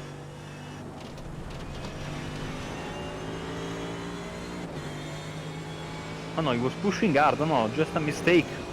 Genuine mistake by Evdoka. So yeah, that's all it took basically. Going a little bit wide, and that's uncharacteristic of Michael Evdoka. P2, not the end of the world, but you know, that was a win he threw away in the final corner with all the damage he had. That's gonna sting a bit for Michael. Yeah, absolutely. Jamie Ayres wins the race site and maybe just wins a tiny bit of hope for the potential overall championship. For he was quite far behind going into this race, but clawing back some crucial points. Michael Evdoka, still a good performance for him with a damaged car, remember, in second place. Colin Robinson only 8.6 seconds off the lead in the end in third after starting from pole position. That is crucial for the AM Championship. Really does take a big step forward to that overall title. Max Rate finishes in fourth. He'll be a little bit frustrated with that, but also a little bit relieved because he was going down at seventh in 1 point. With Rafe Cullinan in fifth, he'll be a little bit frustrated after putting some pressure on Colin Robinson. Made a few mistakes and ended up a long way behind Max Rate. Maybe a bit of an issue at the end for Rafe Cullinan. Scott Malcolm finishes in sixth. He'll be super frustrated with that. A mistake through George really did cost him in that race, with James Underhill in seventh. Then was Anthony Jacobson, 1 minute 12 behind in eighth. He had a couple of spins, I believe. And Josh Thompson with pedal issues ends up in ninth, some 9 laps off the lead. We'll be back in about 20 minutes time for the conclusion of this meeting in the BSR Grand Tour. See you then. And, yeah, just lots more going past. And Chris Jackson going past as well. Michael Evdoka, Jimmy McKnight going past. And Jose Borges just going through 130 up. And Kliesman 25 seconds now stationary, and away he goes. So decent stop for Kliesman. And I think he might just stick in that 7th place to the end of the race now. He's still stationary. Brandon is coming across the line now. Foggy still stationary. Still taking fuel seemingly. Brandon's going to take the lead. Through goes Johnny Brandon into the lead of the race. Nicole Foggy now gets away. Definitely tyres, guys. Second Definitely sector, tyres. Okay, thanks for optimal, straight away. Sector 2, optimal. So he's quick. This is on, so 8 seconds to catch. And he has got, this is lap 49 of 56. This is proper intense now. He doesn't, and he go to the inside here. Big slide for Jackson. Jackson's slow, going to be slow on the exit. Here comes Evdoka. Needs to get the run. This is crucial. Championship point to get such a big slide, does Michael Evdoka. But he's still in the slipstream, right behind Chris Jackson. They're not going to clear the 71 car in time. Defensive from Jackson Brown. The outside goes Evdoka. He needs this all the way around the outside through the first part. Do the second part. He can get the inside for the third part. He's nearly lost it. Oh my goodness me. I thought that was curtains for the pair of them. Evdoka, I thought he'd made it, but clearly those marbles just affecting him too much. He maybe doesn't know that Johnny Brandon is on worse tires than Foggy, so he doesn't know that they will. Oh, we got an attack on the outside. That was very he's risky. go for it. He's got the inside maybe for the final corner. Here he goes. He's got to go for it. Brandon down the inside. Can't make it. Long story short, he wants to make the pass. He wants to get the point. Because we don't know if Foggy will be able to pass Brandon, in all seriousness. And he tries again on the outside. Oh, big big contact. touch! Oh, That's a oh big my crash. goodness. Wow. That was as close as... Oh, and he's got damage. I think that's Jackson with steering damage maybe. Brandon got decent traction from the hairpin. And Foggy, he's struggling to get any closer. He's 4/10 behind. This is about the same gap as last time. He should have the run through Spoon. This is where he was so quick at the start of the race. And now he's lining it up. He's got to absolutely nail this traction zone here. He's close, he's close. He's nailed the traction. And now here comes Foggy in the slipstream. Any chance into 130R. Warming him, the car, Woodward gets out of the way. Foggy so close. Brandon, surely he's got to defend into the Casio triangle. Brandon defends, to the outside goes Foggy. Can he go round the outside here? He tries it. He can't make it. Can he get the traction on the exit? It's going to be Johnny Brandon, surely, to take the race victory. His 6th of the season, and Brandon gets it. What a race. Foggy in 2nd place. Wow, Marco, that really was the finish we all wanted. 2 hours of racing and we get this amazing finish. It's right on the knife edge right now. Brandon closes in the championship. But the race results today, Johnny Brandon, what a race. Pulled off the 2-stopper. We'll never know, I guess, which was faster, the 2-stopper or the 3-stopper, because in the end, they were separated by less than a 10th of a second. Stephen Latsmott, great drive from him.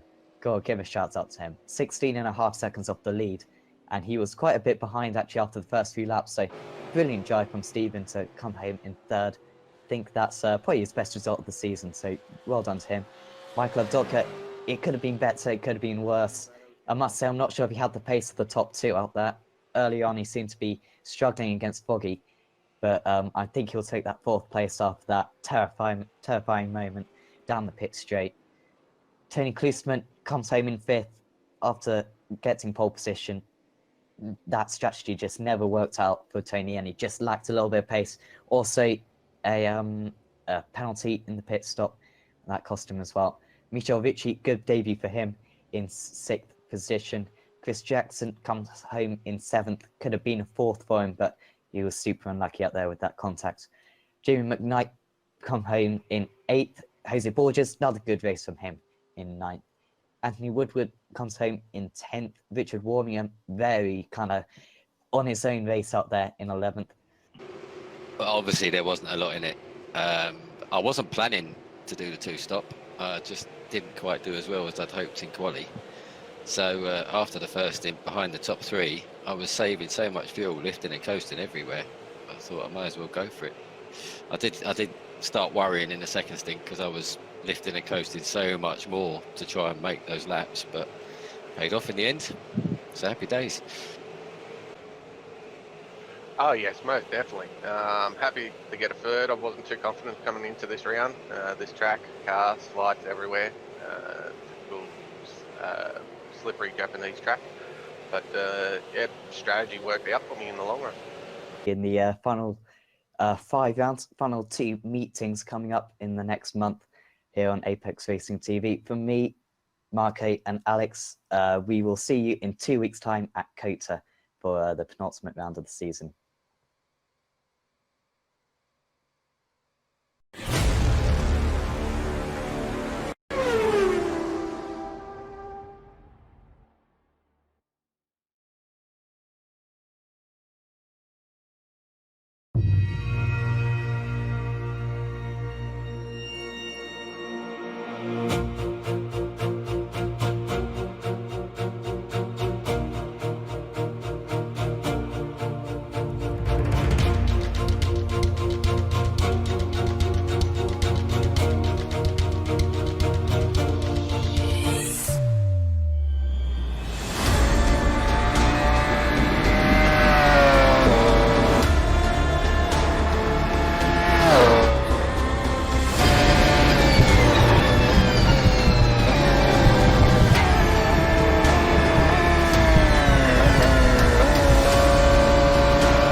Lee Dima is now only second behind Ralph Cullen. I don't know how that's happened. Cullen then was about 8 seconds ahead at one point. Dima has And been now- flying. Yeah, a second a lap every lap. You know what, that kind of slow speed down the straights of the BMW may not be too costly, but Dima, he's got so much more... Oh, Cullinan Oh. with the big slide through the exit Oh, of wow, he's under Villeneuve. pressure. Now he's really got to hold the inside line in Toza. Now, oh, Dima gets a great exit. Cullinan's going to have to block the inside into Piratella, surely. Surely he has to come across. Dima's going to be through here, is he? No. These GT3 cars, they are quite large. So, you know, your vision can be Oh, obscured. he's got the man here. This is a great exit. This could be a chance. God, just go And this time all he's out on the really, outside. really deep on the outside, and Cullinan loses rear, but he still somehow manages to fire the BMW out of the Tosa hairpin, level with the Mercedes, and the BMW is maintaining the straight line speed with the Mercedes. Here we go into Piratella. He throws it in, Cullinan. Does he have the adhesion? Does he have the grip? Yes, he does, is the answer. Dima tries to cut back, but Cullinan is on the inside for Acqua Minerale. There is no overtaking through here. Now, Sam, this could be the moment for Dima. Maybe not into Variante Alta now, but he needs to just have a good chicane and set him up. Cullinan is breaking in the middle of the course. Oh, Just he's not wide. the optimal line. Oh, he's got to defend here. Gotta go all out defense line. Get to the Oh, inside, he get to the pushes him, he inside. hits him. Makes a bit of contact on the straight now. Oh, he's trying to do the dummy. Oh, you got to defend. You got Is he to going to have a second chance? Is he going to be down the inside? Cullinan he's goes wide. deep. He goes deep on He's the brakes. got He's him. on the grass. And Lee they can Dima's get the through, run off. but it's the final corner. And can Cullinan respond to that passing move by Dima? He's going to be very close. The line's coming up. Cullinan's got the shortest run, but I think it's going to be Dima. It is indeed. Lee Dima gets to the line and wins a brilliant battle. Brilliant.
Richard Warmingham. Currently, Evdoka's just a little bit ahead of him. Warmingham does take that lead, and it's going to be awkward for these final few corners. Warmingham floors it. He's away quick. Evdoka actually gets a pretty good run, but he's not going to be able to challenge across the start-finish line just behind Steve Lavelli. Under pressure from Stuart McFadden already, but it's Warmingham away well from the pole position.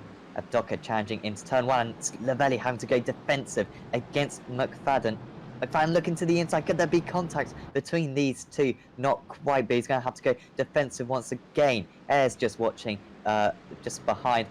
Jamie Ayres could not quite take that. Stuart McFadden nearly took third position at the start of the race, but they're losing each other a lot of time now. And the top three pulling away up ahead. Ayres though is just concentrated on trying to make this move. He's gone to the outside, maybe came to a little bit of a dummy to the inside. Not quite. McFadden couldn't shove him off the circuit though, and round the outside goes Ayres. He just wants the cutback now, but they get on the power at a similar time. Slightly better traction there for Jamie Ayres, and McFadden is squeezing him right to the wall. That was good defense from Stuart McFadden. Ayres to the outside gain as the track narrows. Down the hill they go. A little bit deep on the brakes perhaps as McFadden, but there's not too much you can do on the exit of this corner because you're straight into the next complex. It's very much single file here, but Ayres goes into the back of McFadden ever so slightly, but that was nice defense from McFadden. Quick glance at the front of the Mercedes, looks okay, as I think that is a dive bomb there. We see Cullinan on the inside of Malcolm. BMW against Mercedes, and he makes the move. Another one coming up, following Robinson, and here we go side by side. McFadden on the outside, Ayres on the inside. It's going to be switched around though this time. Ayres has got to try to just hold it round the outside. He's going to have the inside for the next one, but can he just stay level? Yes, he can, Stuart McFadden. That is brilliant driving there to just get his nose ahead, and he's going to have the inside as well into this hairpin. This is the great racing you can get around Motegi. Can he just push Ayres off? He tries to, and they make contact. That could have been a whole lot worse. Ayres may still even have the inside for the hairpin, but he really got his run compromised by that move from McFadden. Evdoka in the slipstream, just watching behind as the other XBR driver of Steve Lavelli. Evdoka will look to the inside, and he's gonna maybe have his nose cut off a little bit. Warmingham leaves too much space, and Evdoka is gonna have the inside for this next corner. No, he's not. The run from Warmingham was just about good enough. He's gonna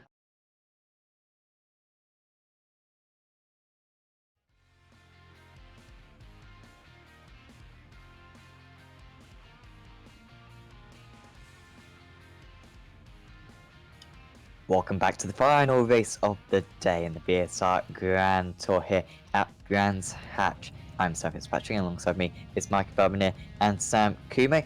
And Marco, we just saw a very good second race actually. I was, being a little bit picky about race one, maybe it not being enthralling, particularly at the front of the pack. But in that race two, we saw 3 changes for the lead, I believe. In the end, Jamie Ayres winning by just half a tenth on a run to the line against Michael Evdoka. And now on such a difficult circuit to overtake, if Ayres can just get a good old start here, then Michael Evdoka might find it difficult to claim yet another victory in this third race of the evening. Yes, absolutely. It's extremely hard to make a move. We saw that multiple times throughout the evening, and first corner and then the Druids. Going to be crucial, of course. This is the longer race of the evening. We have 35 minutes with a pit stop, so strategy will come into play. And of course, we know no tires, just a splash of fuel, so it's going to be just a matter of when you stop, because apart from the first few laps, then the pit window is immediately open, and it's just a matter of deciding when to stop when you feel like you won't be stuck in traffic. Now with the smaller grid, there's not such risk, but it's always something to keep an eye on. And of course we have a new entry for this race because Lee Dimmer has signed up and will start from the back of the grid, so another contender joining us for this final race of the day. And I see that the sun is setting behind the horizon, so little bit lower. Shadows will be in different places. Not that you should use shadows for braking zones, because that is wrong. Don't do that. Even I know that. But still, nice scenery for this final race of the day. I've only just thought of how bad that is to use shadows, at least in real life. Sim racing, when it's fixed weather, I guess it could work. But You I don't know. wouldn't believe, Sam, how many good drivers I know, drivers in the 3Ks, 4Ks that use shadows as braking mark, and they are going to have a tough time when the dynamic day-night cycle comes around. But Yeah, braking halfway, braking after the corner or whatnot. Yeah, we'll, oh boy, do we need that. Night races around here, that would be awesome. Anyway, Jamie Ayres leading the cars around, again dropping back as we've seen a lot of today. And he will now put his foot down. And Michael Abdoka in second position, consolidates that second position, and can he mount an attack on Jamie Ayres going into turn one? It doesn't seem like he is going to be able to, although he is into the slipstream. Ayres has got to be watching his mirrors down into turn one and down into Druids as well. As a little bit deeper on the brakes. Abdoka, nice run through turn one, and he might stand a chance for two. Ayres has got to go defensive here, but he's very late to defend, and Abdoka nearly had a chance down the inside. It's Colin Robinson running in P3 with Ray Cullen already making the move on Max Wright. yeah, and now we'll see if Ayres will defend the inside. Of course, he didn't defend on the inside in race 2, and Evdoka went by him a little bit wide. There is Ayres, and Evdoka might profit, but not now. Ayres is planting his car first on the right, then on the left of the track. He's leaving the inside open, but Evdoka is very smart, doesn't go for the move. But they are already running away from the rest of the pack. Yeah, nice defense there for Jamie Ayres. The bad news is that he's got to do this for another 35 minutes-ish, or just under. So, yeah, this is going to be a tough old race for Jamie Ayres. And Michael Abdoka didn't take him too long to make a move on his rival in race 2. He'll be looking for that overtake. It doesn't matter when it comes, really, as long as it does happen within the 35 minutes. This plan, of course, is Colin Robinson, already dropping back quite a bit. But he has got a decent gap over Ray Cullen. Max Wright looking to pressure his BMW rival once again. Here was the slide for Michael Abdoka. Just lost him a bit of time, and doesn't like that bottom corner, does he, Mark? He seems to be fast there when he hooks it up, but of course that corner cost him the race 2 victory, and it gave him a little bit of a fright right there as well. You know, great drivers are that great sometimes, not only because of their driving skill, but also because they can put mistakes past them very quickly, and this is what Michael needs to do. Because, oh, and you see Underhill is having a tough day out there, slipping and sliding, at a bad crash in race 1, and now he is fighting with Lee Dimmer, and Dimmer will be able to get P8, so he lost a lot of positions there, Underhill, and of course now we will have to wait because there's no way around your opponent, as Evdoka is in the grass and lost a bit of time, but nothing major, even though that has given Ayres a little bit of breathing room, because now there's 1 second. Let's see the replay. Always on point is Sam Kumo behind the cameras. Ooh, risky move there by Evdoka. He was very, very smart and was able to save the car, but that was a risky situation for him. Yeah, absolutely. That could have been a little bit worse than it ended up being for Michael Abdoka. It's just one of the main challenges of this. Like, such a narrow circuit. And of course, if you do go off, you always go on the grass, and it's extremely slippery out there on the grass. With Cullen still running in P4, building a little bit of a gap to Max Wright. These BMW runners seem to have good ultimate pace, but maybe it's a bit of a handful to drive that car, because we've seen in both races 1 and 2 with Cullen and Colin Robinson making mistakes, which has helped the drivers behind them, Max Wright, to no end whatsoever. And Scott Malcolm actually running in 6th place. We should keep an eye on Malcolm, of course, because the championship in the AM series is still open, but the more points he loses, and it looks like he's going to lose some more points in this race as well, with Robinson running up in 3rd place. His chances, Marco, he was writing himself off after Phillip Island. It wasn't over back then, but today, if his chances weren't bad, they are really bad now. Exactly, yeah, he needs to make up those positions quick, and he's not going to be easy, because it looks like he has to watch in his mirrors, because Jacobson is coming, and we'll have to see if Dimmer and Underhill will have the pace to keep up with them. Dimmer heads in for the pits, so he's the first guy to stop on lap 3 and the end of lap 3, beginning of lap 4. We'll see if that's going to be a scheduled stop or not. Seems like a bit early, but it might work from there, so we still have a long way to go in this race. Dimmer is coming out of the pits, so it was a regularly scheduled stop. But Jacobson is all over the back of Scott Malcolm now for P6, so Malcolm is in a very, very tough predicament, race-wise and championship-wise. Yeah, this is perhaps the lowest fuel usage of any circuit on the calendar, I imagine. Mid-Ohio will also be up there, but this is, yeah, right with it, because you're on the thoughts of so little of the circuit around here, because, yeah, very few straights, and every corner kind of flows into one another, so it's not too much braking either, and accelerating. It's very much just flowing around the circuit. So, I don't know if a zero stop is possible, but if it's going to be possible anyway, it's going to be possible here. It's not a particularly long pit lane, of course, but of course we've also got the pit lane entry, Marco, which I don't know if you've ever experienced it, but it's caught me out a couple of times. Well, yeah, in the skippies you don't normally don't go for the pits, but when you do, generally your car is smashed, and yeah, I've had my fair share of trouble with that wall. And you read my mind about the non-stopper, because Michael Evdoka has just dropped, well, maybe not, because until 1 second ago, Evdoka was on the timing screen. Oh, look at that! Oh! Wow. So Evdoka was on my screen 2.5 seconds back of Ayers, but then all of a sudden he was back to 0.02 of a second, but here both guys risked a lot, and Evdoka had the bigger risk, of course. Another great save, but Evdoka is really driving on the edge. He wants to redeem himself after the incredible mistake at the end of race 2. So I thought for a second that Evdoka was saving fuel by sitting that behind of Ayers, but apparently there were not 2.2 seconds between the two. It was just extremely close, as it is right now.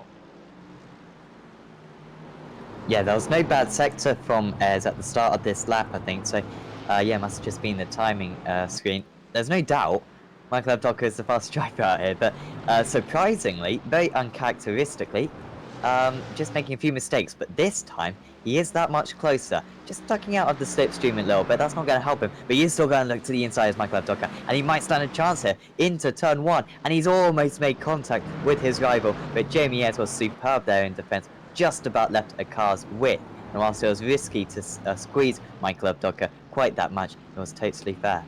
Yeah, Jacobson is in the pits, so another stopper, he's pitting. Looks like the floodgates have opened for the pit stops, and the back markers are already taking their chances. Jacobson is out, so another decent stop. Dimmer will get the position on him, so P8 for Dimmer, P9 for Jacobson.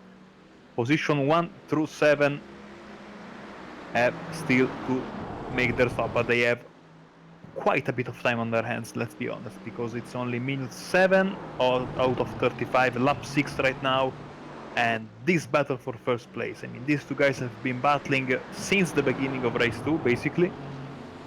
Race 1, there wasn't much of a battle between the two, but race 2 and race 3, they are putting on a show, as Lee Dimmer has some trouble, and I think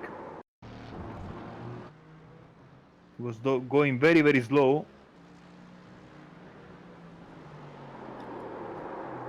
Yeah, spin.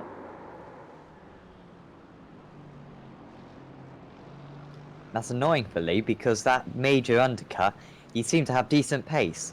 And I think he would have kind of got quicker and quicker as the race went on. Michael Evdoka is down the inside in turn 2 against Jamie Ayres, but Ayres has got the ideal line down into Graham Hill Bend, and he's held on to that P1 position, but he has not fended off the inside line. Once again, he's trying to almost squeeze Evdoka on the inside, but Evdoka will go around the outside, and he might even try to push out his opponent. They are side by side now, heading into the next quick right-hander, and they are side by side down the bridge as well. It's fantastic battling between these two, and Evdoka is round the outside, and he's surely going to make this mistake. Yes, he is. Jamie Ayres with no answer to that overtake from Michael Evdoka. He just carried the speed round the outside, and he has taken the lead, Marco. One of the best moves I've seen all season. What a brave overtake from Evdoka around the outside, but he was building that overtake from 2-3 corners back. Fantastic show of speed, power, and bravery from Evdoka, and he gets P1. What a fantastic move there. And now we expect him to pull away if race 1 taught us anything, and race 2 for that matter as well, the way he pulled away in race 1 and then closed the gap in race 2.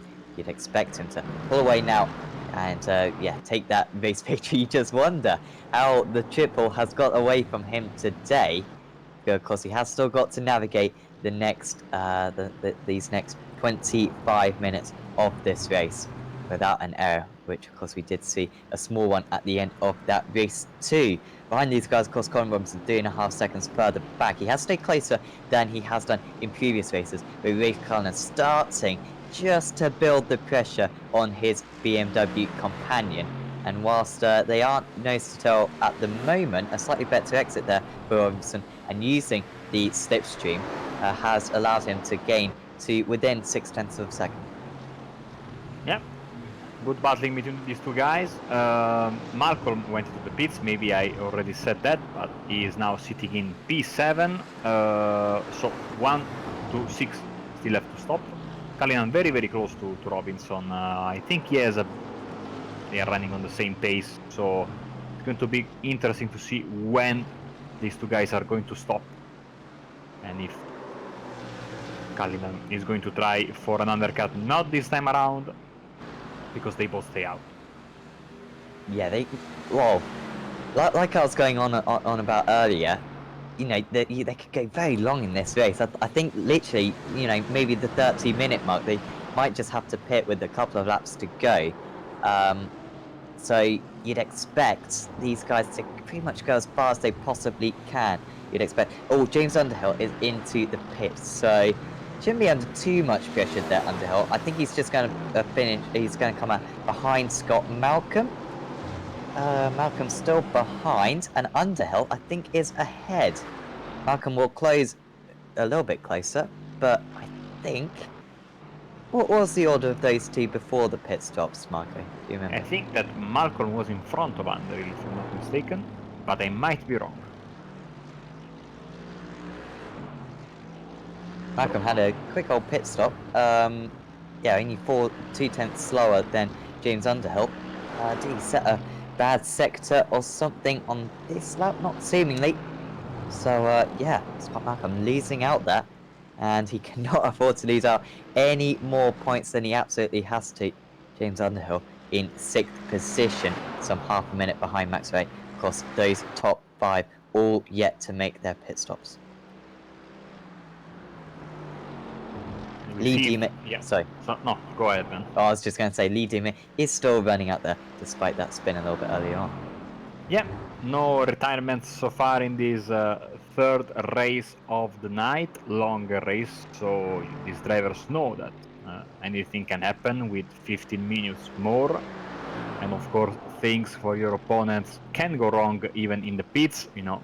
Forget to uncheck the tires, speeding penalties, etc. So you never wish bad on your opponents. That's what all the drivers say, to be honest. Sometimes you are just there hoping for a mistake.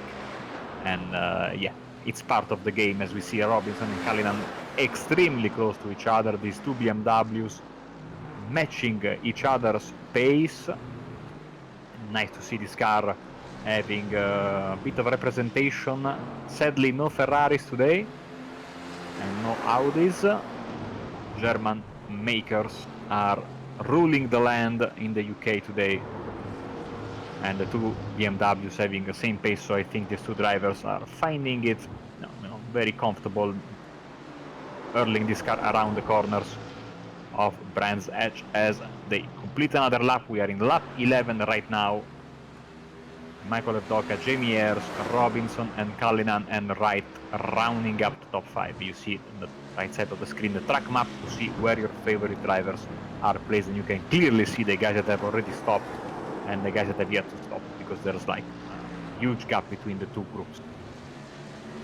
Must say, I'm still confused about the GT2s, because no one runs the Audi, and yet from what I've seen in the World Championship series, the Audi is quite a popular car. I know it's supposedly, difficult to drive, but it may well be the fastest car available. So I don't know why absolutely no one goes for it. At least in this series, I'm not sure what it's like in the official series, but yeah, try out the Audi. I used to like the Audi, and yeah, no one seems to be running it anymore. But of course, next season we got the Porsche instead, so it's a completely different car. The Audi isn't going to be able to get its redemption. But yeah, a little bit worried on that, Marco. Also, we've got a little bit of a break with the pit stops not quite erupting quite yet. But yeah, that should be a really good season next season. Of course, if you're interested in it, certainly sign up for the Porsche Cup next season. But it should be a fantastic event. Pick setup, Marco, and it's a car which you can really wrestle around the circuits, and it's a car which gives everyone a chance, I'd say. You took the words out of my mouth, because I was about to say I am a terrible driver, and even I enjoy driving that car every once in a while. I've had some couple of top 5s in the lower splits, especially in those tracks that really suit me, like Spa-Francorchamps. I have a great time. It's a difficult car at first because you have to really learn how to use those brakes. They are extremely tough, but once you get the hang of it, it's so fun to drive that car, and you can basically smash the curbs, go on two wheels in circuits like Montreal, for example. Is extremely fun to drive that Porsche around. So it's fixed setup, like what you're saying. So I mean, the setup is not very important in that car. It's like my good old Skippy, but still, having a fixed setup might encourage some more participants. And I tell you what, if during week 13 you want to give that car a try during the test drive period, do that. Once again, remember, you have to take some time to get used to the brakes, but it is incredibly rewarding. And just letting that car fly on the curves on two wheels, it is how it's supposed to be driven, so it's not just for show. You can be really aggressive on the curves. And that Porsche Flat 6 engine, man, it's something out of this world. Highly recommended car, very popular even in the official series, so you will find always people to run against when you want to have some practice in the official series. And I think it's going to be a huge hit. And of course, somebody told me that our very own Sam Kumu is a defending champion in that category, so who knows, maybe we might see him back on the track. Well, I don't know about Sam, but if I were, well, I think I will commentate on it. I love commentating on these BSR Sunday events, but if I wasn't, I'd definitely be signed up for that series. I think it's going to be fantastic. As long as we get, a decent field, of course. Hopefully, 15 plus drivers. That'd be absolutely fantastic. So, yeah, certainly do sign up if you're remotely interested. Give it a try. And if you like this format, yeah, I'm sure you'll absolutely love this car. And hopefully we'll see many of these guys back next season as well. So, oh, there's a spin in the background. Yeah, I heard It's some Anthony Jacobs. And the engine is blown on that car. And also I think, yeah, that's it. And Wright also has got some kind of problem because he's been off the track. But let's see first what happened to Anthony Jacobson. Oh, tank slapper. Oh, bad crash. Not sure if he actually let off the brakes or let off the throttle or not there. Max Wright, yeah, all the way round. And did he just carry a little bit too much speed? No, he clipped the grass on the entry. And that was how he lost the car there. And I think he must have lost a position. Oh, well, yeah, the drivers behind him haven't made a pit stop. So Colin Robinson is another 10 seconds behind, just coming out of the pits. Quite a long pit stop for Robinson, actually. Has to put him under a little bit of pressure from James Underhill. No, it hasn't. He's apparently 13 seconds ahead of Underhill and 14 seconds ahead of Malcolm, which seems quite a big amount of time. But yeah, there's just something must have happened to Underhill, and particularly Malcolm as well. And he's only 10 seconds behind Max Wright, despite Wright having to make that pit stop coming up. Yep, we are basically halfway through the race, a little bit more than halfway through the race, because minute 19 out of 35. Michael Evdoka is your race leader, and he has absolutely pulled away from Jamie Ayres. So 21.1 this last lap for Michael Evdoka, looking very, very strong to win the title. 21.6 Jamie Ayres. Of course, we will have to wait for next Sunday for Sebring for the official confirmation, but let's say half of the title is in his pocket and the other half he will have to seal it up officially in Sebring, because we have, of course, post-race penalties, we have bonus points for clean racing, penalties for too many incident points. So of course we will have to wait until Sebring to give you the official confirmation, but Evdoka is looking extremely strong. That race 2 little bit will sting, but he is of course redeeming himself big time in race 3. Jamie Ayres is having a decent day. Second place, a first place, and now he's looking towards another second place, and behind him, of course, Cullinan and Wright battling it out for that final podium spot. I think Cullinan was able to Cullinan and Robinson battling it out for the final podium spot, with Robinson has already pitted, whilst Wright, Cullinan, Ayres and Evdoka have yet to stop. Certainly worth keeping an eye on Rafe Cullinan versus Colin Robinson, because of course Cullinan was a couple of seconds behind Colin Robinson, but Robinson making that pit stop. So Cullinan does a 22.11. I think will this be a proper lap time from Robinson? The lap times do go pretty fast around here, and Robinson is just approaching the line, I think, right now, so this will be interesting to compare his lap time. And it was a 22.48, so losing 0.37 seconds. So if he pitted now, Rafe Cullinan, considering how long Colin Robinson's pit stop was, 11 seconds, compared to the 5 and 6 second pit stops of the drivers just behind him, I feel like Rafe Cullinan has got the advantage at this point. He does, yes, exactly. So maybe, Wright is not an immediate danger, and the two boys in front of him are a long way ahead, I think. So thinking about the podium position is thinking big picture for Ralph Cullinan, so I think he should stop now, and maximize his chances at the third spot. Let's see, he's taking a nice line through this final corner, so he's not stopping this time around, so he keeps pushing. 21.2 for Evdoka, 22.4 for Ayres, 22.2 for Cullinan. Let's see, Max Wright, he stays out as well, so the top 4 remain without their stop.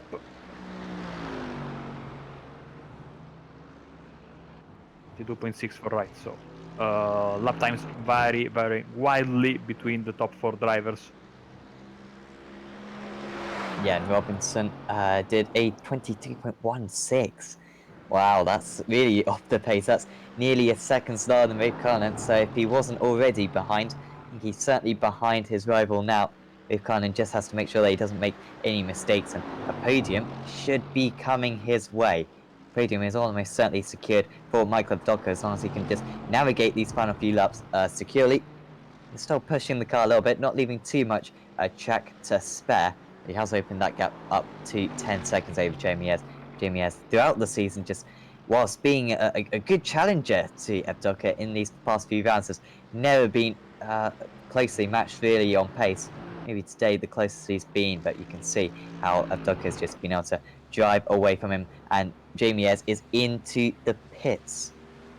Yes, as Evdoka just had his personal best, which I also think, yes, is the fastest lap of the race at 20.86 last time around, so he's pushing extremely hard. Maybe he's about to stop.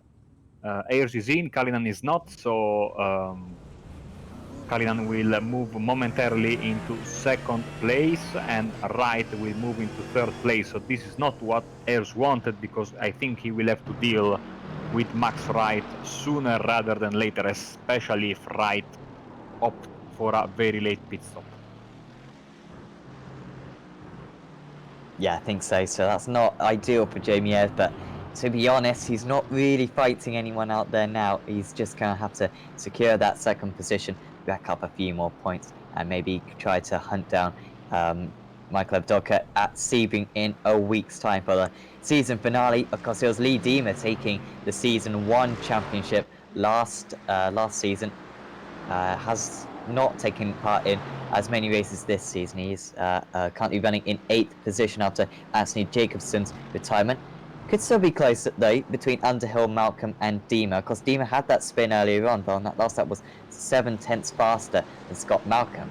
And hopefully, we'll have a nice little three-way tussle for the for 6th place in the closing stages of this event.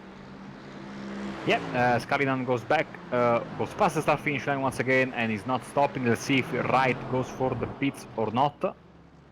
He doesn't, so top 3 staying out. Jamie Ayres getting closer and closer to Max Wright, of course. Now this is when we will see the real pace of Jamie Ayres, since he's going to have a clean lap after coming out of the pits in the previous one, as we have less than 10 minutes to go in this race, so I think those pit stops are getting closer and closer for the top 3 guys now. I don't know how Max Wright is some 17 seconds behind with Cullinan.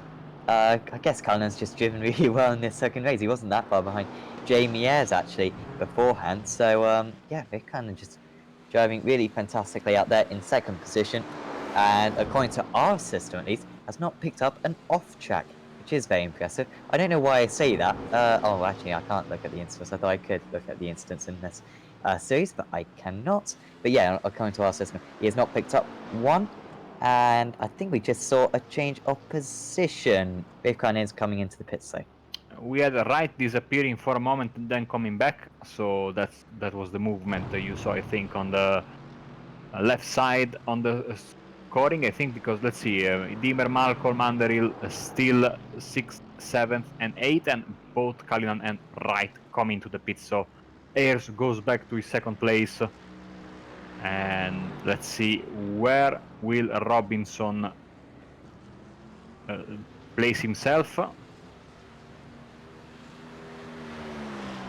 And he is behind Cullinan, I think. Yes, he is way behind Cullinan, like 1 corner away. So Cullinan 3rd, Robinson 4th. If it weren't for his long pit stop there, Colin Robinson, it may have been close, but he lost about 2.5 seconds, and he's 4.5 seconds behind. So either way, I think Cullinan was going to get it done. I don't know why Robinson pitted that early. Maybe he just didn't fill up the car with that much fuel at the start, which would be a slightly odd strategy. You'd think you just want to go as far as possible in these races. Michael Abdoka is into the pits, by the way, for his one and only pit stop. Just has to make sure that he doesn't cross the pit entry line. Even if he did do that, I think he'd still look strong for the race victory. Such is his gap, as he is stationary now, not taking any tyres, of course, and it should be about a 6 or 7 second pit stop. It's a 8.2 second pit stop, so enough fuel for him, and he will come back out in the race lead comfortably. Everyone has stopped, and I think we can safely say there are going to be a couple of nice battles from now until the end of the race for P5, for P7, and maybe we will have a battle for P3 as well. As we see on the right side of your screens, the pit stop strategy times for the top 7 runners of this race. Yeah, of course, that mistake from Max Wright earlier on, that spin, did put him under a bit of pressure from James Underhill. I thought it'd be a little bit bigger, the gap, but yeah, 1.3 seconds between those two. Not sure if we're going to see a proper battle there, but Lee Diemer really closing in on Scott Malcolm. I have been banging on over the past few rounds about the championship, but I say it again. Scott Malcolm does need all the points he can get. I doubt Lee Diemer's going to get involved in an instant, though. I don't think he's going to be overly aggressive because, yeah, as an admin, who I've got to credit him. If I was an admin of this series, I would certainly put myself on pole position, but Lee is clearly a very kind person and put himself last. But yeah, he will not want to finish last of the runners, and I must say right now, it doesn't look like he will do. Yeah, I'm a bit concerned because Malcolm and Underhill had extremely short stops compared to the other drivers. So as Dimmer gets by, so we'll have to keep an eye on their fuel numbers. And I have to tell you, I was a league admin for the Italian IndyCar Championship 2 years ago. In the first race of the season, there was a last lap contact between me and another driver for the race win, and I was disqualified from that race, even though I won the race. So, being a league admin, you are under, I think, more scrutiny than usual. You have to be extremely careful. And as I said, under-fueled this car, and that's what happened because he's back for a second time around in the pits. If I didn't use push to talk, I would applaud you right now. We rarely, call a strategy decision correct. So well done, Marco. I think that's the first for the channel, and that has dropped him down, of course. Scott Malcolm really did let Lee Deemer pass very kindly, and the gap is now 6 seconds. So there's almost no doubt that he's struggling on fuel as well. And James Underhill is only 8 seconds behind. So yeah, right on board with Scott Malcolm. How a little bit of coasting now. I'm not quite sure. He's just very kind of cautious, seemingly. I think he can turn the kind of the fuel mix down in these cars. I know GTEs you can, and But with the Mercedes, you only have 3 settings, and you have to be very careful because setting 3 is max power, and setting 1 is max fuel saving. The reverse on all the other cars. You can see that Malcolm is not running to the limiter. He's being very, very. But I mean, his stop was just a few tenths of a second faster than Underhill, so I think he has to stop regardless. So I would push hard, get that flash of fuel, and come out of the pits immediately because he will run out of fuel if he keeps going like this. Yeah, I think you might just be using the lowest fuel mixture. It isn't lifting casing too much, but you can just hear the engine. It just sounds very dull, and he's not revving the engine up too much. I don't think that the revs actually contribute to fuel saving in iRacing. I don't think they've actually kind of modeled that. It's purely just how much throttle you actually use. So you may want to stop doing that. I sound as though I actually know that, but I'm not 100% sure about it. I'll certainly research it after the event. I don't know if you know, Marco, short shifting actually helps in iRacing, but Scott Malcolm will hope that does, because he's now only 3 seconds ahead of James Underhill, so he lost about 3 seconds, 4 seconds on that last lap, and I think it's only a matter of time, unfortunately. I think Malcolm's going to maybe have to go into go even slower in this final 1.5 laps if he's going to make it. Well, I'm really in fuel trouble because when the Skip Barber you don't have to stop, and in the IndyCar my fantastic spotter Joseph Stelling never leaves me out of fuel. He's also watching the race, so a big hello to him. And but I think that short shifting should help you a bit. But situation for Malcolm is critical because either way he's going to lose big time. Either he runs out of fuel or Underhill goes to the pits. But if he goes to the pits, Underhill is going to get past him. So I think he's looking like a possible 8th place finish for Scott Malcolm in this race. 1.2 seconds now. Look at the lap times, 25.3, 22.3. Personal best for Underhill is really pushing. There is no other battle going on, by the way, out there. It's getting kind of close for second position, to be fair. Ayres and Cullinan's only separated by 3.2 seconds now. That's pretty much the closest as it's getting out there.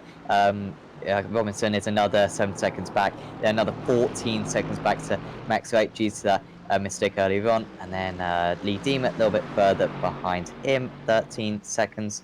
6 seconds, and then 13 seconds up the road from these guys is Lee Deemer as James Underhill puts more and more pressure on Scott Malcolm. And Malcolm, as he struggles for fuel, it was painful to see him coughing across the line at Phillip Island, and we're seeing a similar circumstance here as he's only got, actually he's going to have 2 more laps to go, and Underhill doesn't have to rush this one because it's only a matter of time until he makes the move.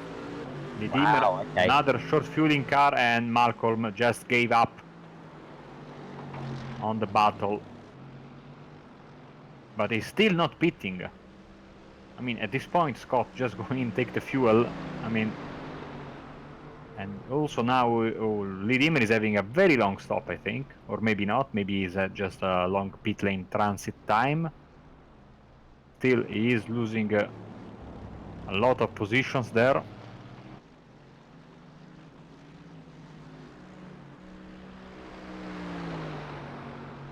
He is now coming out. I don't know what's going on there with Lee Dimmer, because you were right, Marco, how his pit stop time wasn't actually going up, but his pit lane time was still. So I don't know if he stopped just before then, maybe just giving Scott Malcolm the position, because it will affect the championship. Maybe just doesn't want to contribute to that, because Malcolm's still got to get to the end of the race, and he is behind James Underhill. I don't know if he's trying to give him a toe or something, but he's not pulling away nearly as much as he was. Malcolm, he's pushing a little bit harder now, I'd say, but it's a bit too little too late, because he has run out of fuel, and Michael Abdoka actually has only got half a lap to go. Pay very little attention to him, the driver, who is 16.6 seconds ahead of this race. And he's only got the final few corners to navigate. 2 more corners to go for Michael Abdoka. It's not going to be the triple today. He's got it once before already in the season at Phillip Island. And after a mistake at the end of race 2, it's not going to be the triple, but it is going to be a double for Michael Abdoka, who rounds the final corner here at Brands Hatch and steps that one step closer to the overall title. Michael Abdoka wins race 3 here at Brands Hatch as he crosses the line very, very slowly. He can afford to do that. Jamie Ayres is going to be harassed to the line by Rafe Cullinan. What an awesome effort from Cullinan in this final race. And Ayres will hang on though to take that second position, with Rafe Cullinan finishing in 3rd place, and another 10 seconds back will be Colin Robinson. Underhill and Malcolm are still close. It's 0.3 of a second currently. I don't know if Malcolm's just, spit into his fuel tank or something, and it's given him some, nitros or something. But he is relatively close. I don't know if Underhill's taunting him either. It would be very cool if he is doing that. And, come on, Scott, you get a little bit closer, use all your fuel. But I don't think Scott's got the fuel to challenge him. Underhill, no doubt, this is just harsh from James right now. He's taunting his rival. He is going to take home 6th place. So, and out of nowhere comes Rafe Cullinan. That was a bit dangerous, Rafe. And the race is not over, so he might be disqualified for that, Oh. The session is not officially over. Either way, Rafe, that was a little bit reckless, Wow. Wow. Well, let's wait a bit, because that could be cutting the course and a disqualification for Cullinan. I think he's got away with that. I think everyone's finished the race now.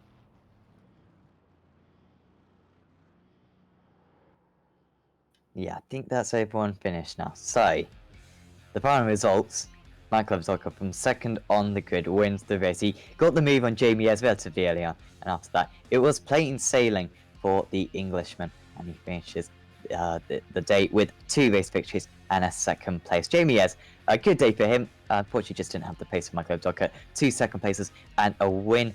Rafe Cullinan finishes on the podium from 5th on the grid. That was a great performance from Rafe, and showed really good pace. Only 15 seconds off the lead in the end, considering they didn't get the best start in the world. That's a fantastic effort from the BMW driver. Colin Robinson takes one massive leap towards the AM Championship as well. 25 seconds off the lead, not bad for him either, in 4th place, with Max Wright finishing in 5th after a spin in the penultimate corner. James Underhill over a minute back, taunting Scott Malcolm with this. Scott was a cat or something. The string to Scott Malcolm's cat, I don't know why I even said that. James Underhill finishes 6th with Scott Malcolm in 7th. Then Lee Dimmer finishes 1 lap down in 8th place after a final lap pit stop, with Anthony Jacobson retiring from the race 14 laps down in 9th position. Hopefully we'll get some interviews with the drivers. Currently we don't have anyone, but Marco, we had a little bit of a word on Sebring earlier on in the broadcast, and that's a very different circuit to this. It's another unique circuit though, built a long time ago, very bumpy, and whilst it's not one of my favourites, it is still known as a legendary circuit. Yeah, and get ready because it's going to be Sebring week next week on Apex Racing TV. We are going to have 3 races from Sebring. We are going to have, of course, the BSR on Sunday. We are going to have the Le Mans Series on Wednesday and the SRA GT Series on Saturday. So if you like the track, you are in luck. If you don't, too bad. I'm, I say this all the time. I said it multiple times this week, preparing for next week's broadcast, hyping up them. I said that many drivers in real life say that 24 hours at Daytona are much, much better than and easier than 12 hours at Sebring. And it's really one of those tracks where the laser scanning technique really comes to life, because all of the corners have a little bit of banking. Each corner is different, and of course the massive bumps, the very, very weird surface that they have there. Final corner, of course, we are going to see cars bumping left, right, north and south. It's going to be amazing.